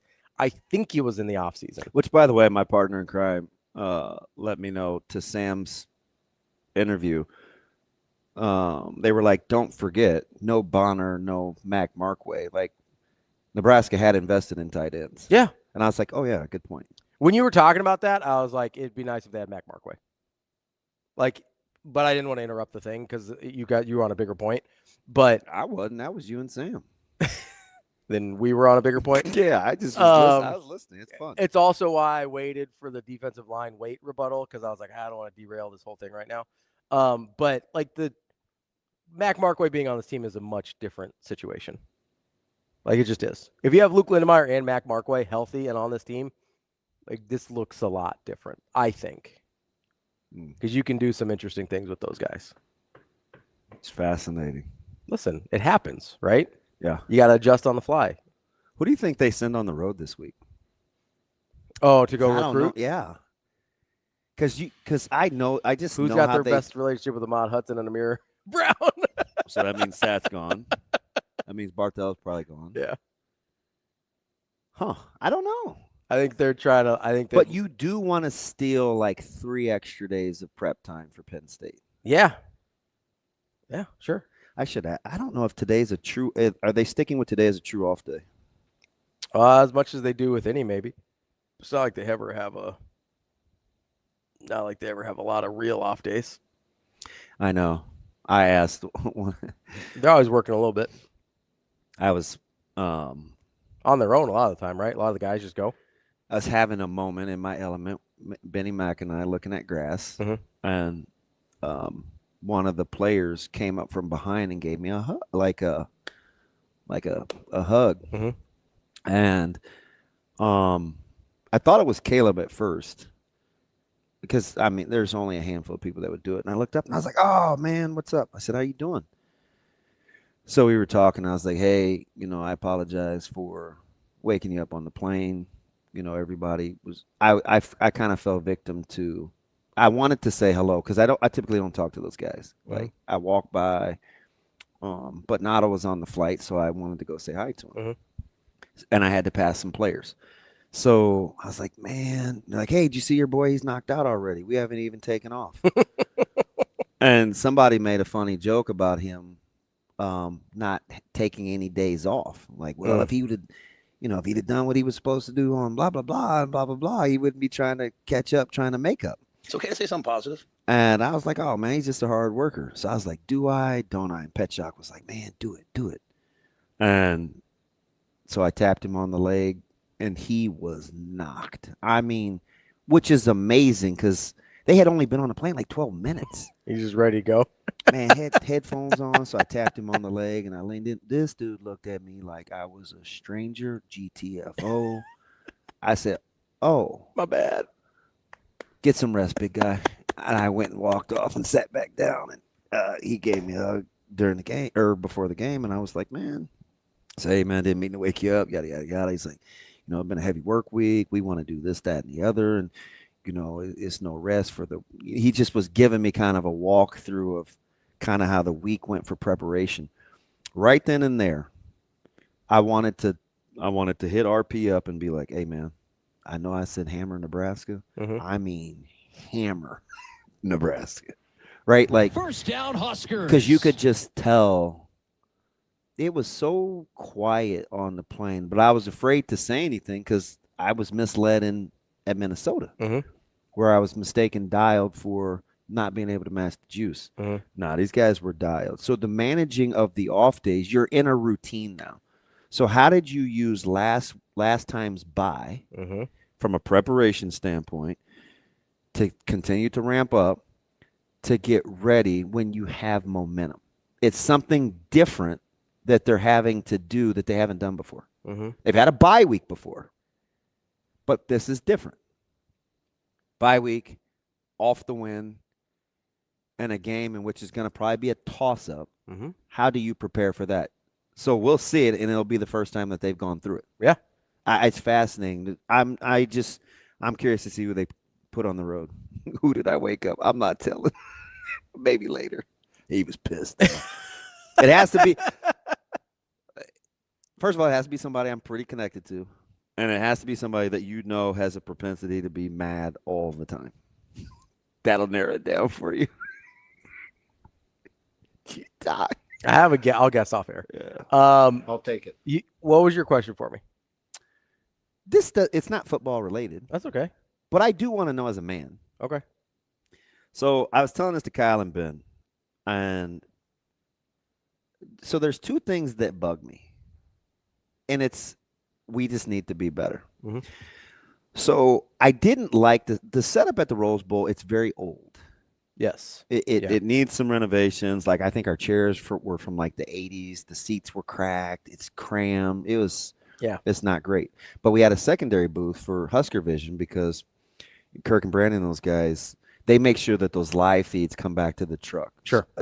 So watching them over like these last handful of years, I'm like, God, these guys work their ass off. Like, I think people just think like it happens, but super detail oriented. So I'm over there going back and forth, trying to get a lay of the land. And I was like, oh, should I put my extra luggage over? No. We kind of roped off this deal. Don't mess it up over there. And I was like, oh, you guys treat me like a kid too, yada, yada, yada. So I'm like, I'm just going to go be occupied. So I decided to use the restroom. So I go to the restroom, which amazingly were probably the nicest thing in there. Huge receiving stalls. I mean, huge. Like, you had to be like Ray Charles to miss. And they're kind of low to the ground. Okay. So I was like, I come back in, and I'm telling B-Mac, and Kyle's got to be like, dude, you're an idiot. Stop talking to me. But so I'm telling him, I'm like, you know what? Like, I'm glad that UCLA, because it was crammed, and so I just was giving them something to be appreciative about, because the setup is not ideal. I'm like, at least they have nice bathrooms. They got nice, huge, pee stations. Like, be hard to miss the floor. Like, I can appreciate that. Like, everything's good. They had an extra set of hand sanitizer, and you're kind of like, yeah, whatever. So B-Mac comes in about an hour later, and he's like, yep, got our first puddle. Can't believe somebody missed. I'm like, you know what?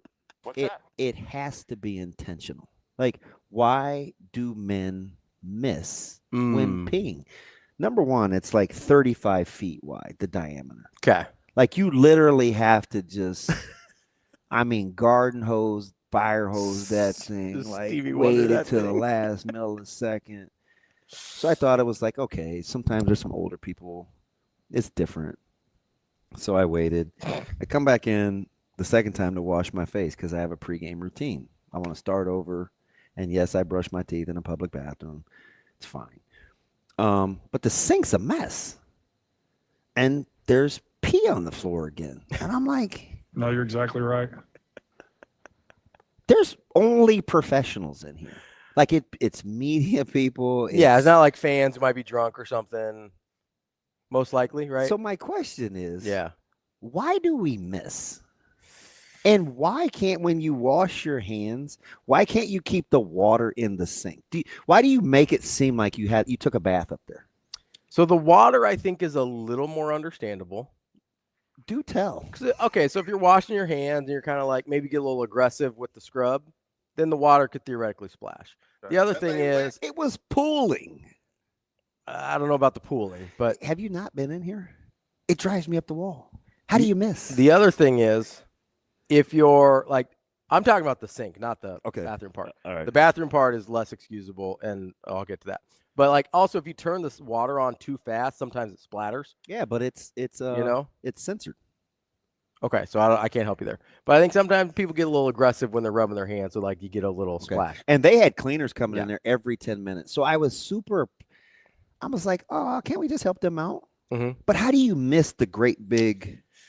So that's a harder question to answer. Because I'm assuming you said all professionals, so we're not dealing with drunk people here. Because I used to get so mad at the boys. Mm-hmm. I'm like, you do realize target to miss ratio is darn near infallible. Yeah, That's a bit of a problem. What are we doing?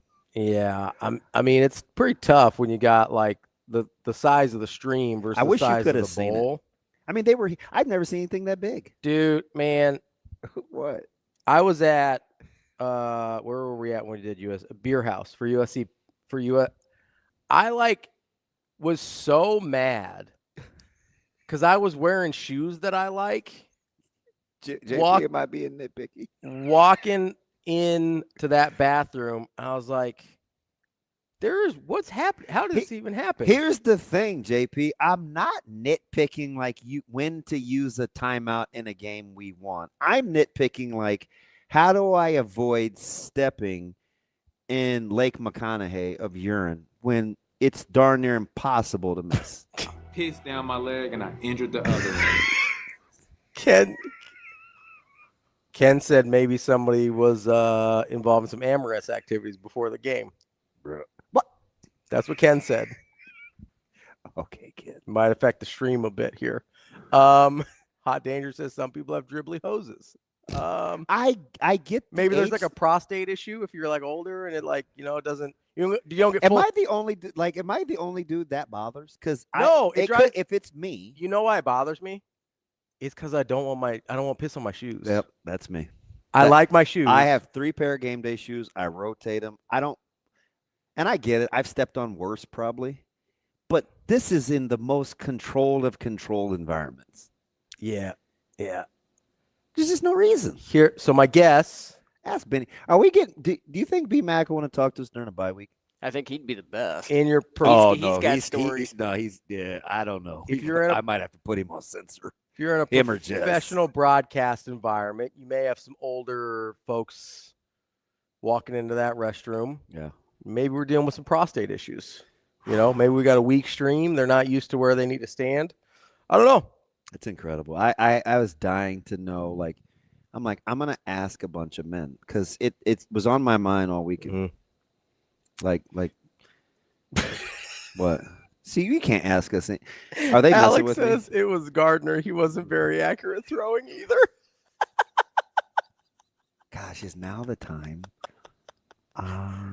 No, I'll see if Casey.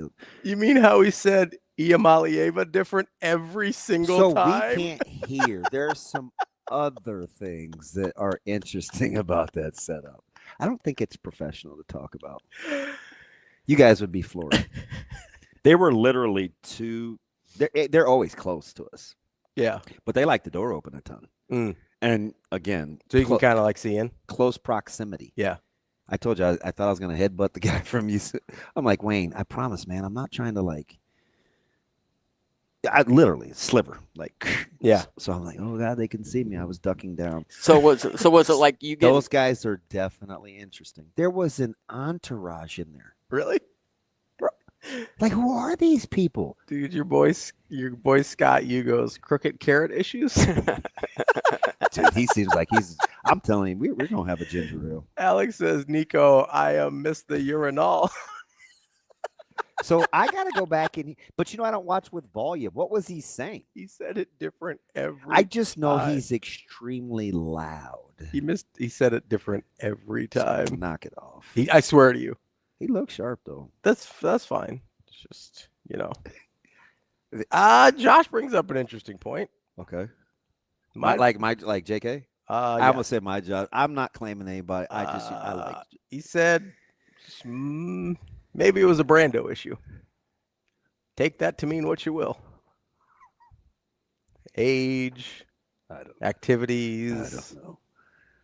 They had more security. Hydration. I don't they know. all wore black suits, and it was like Fort Knox.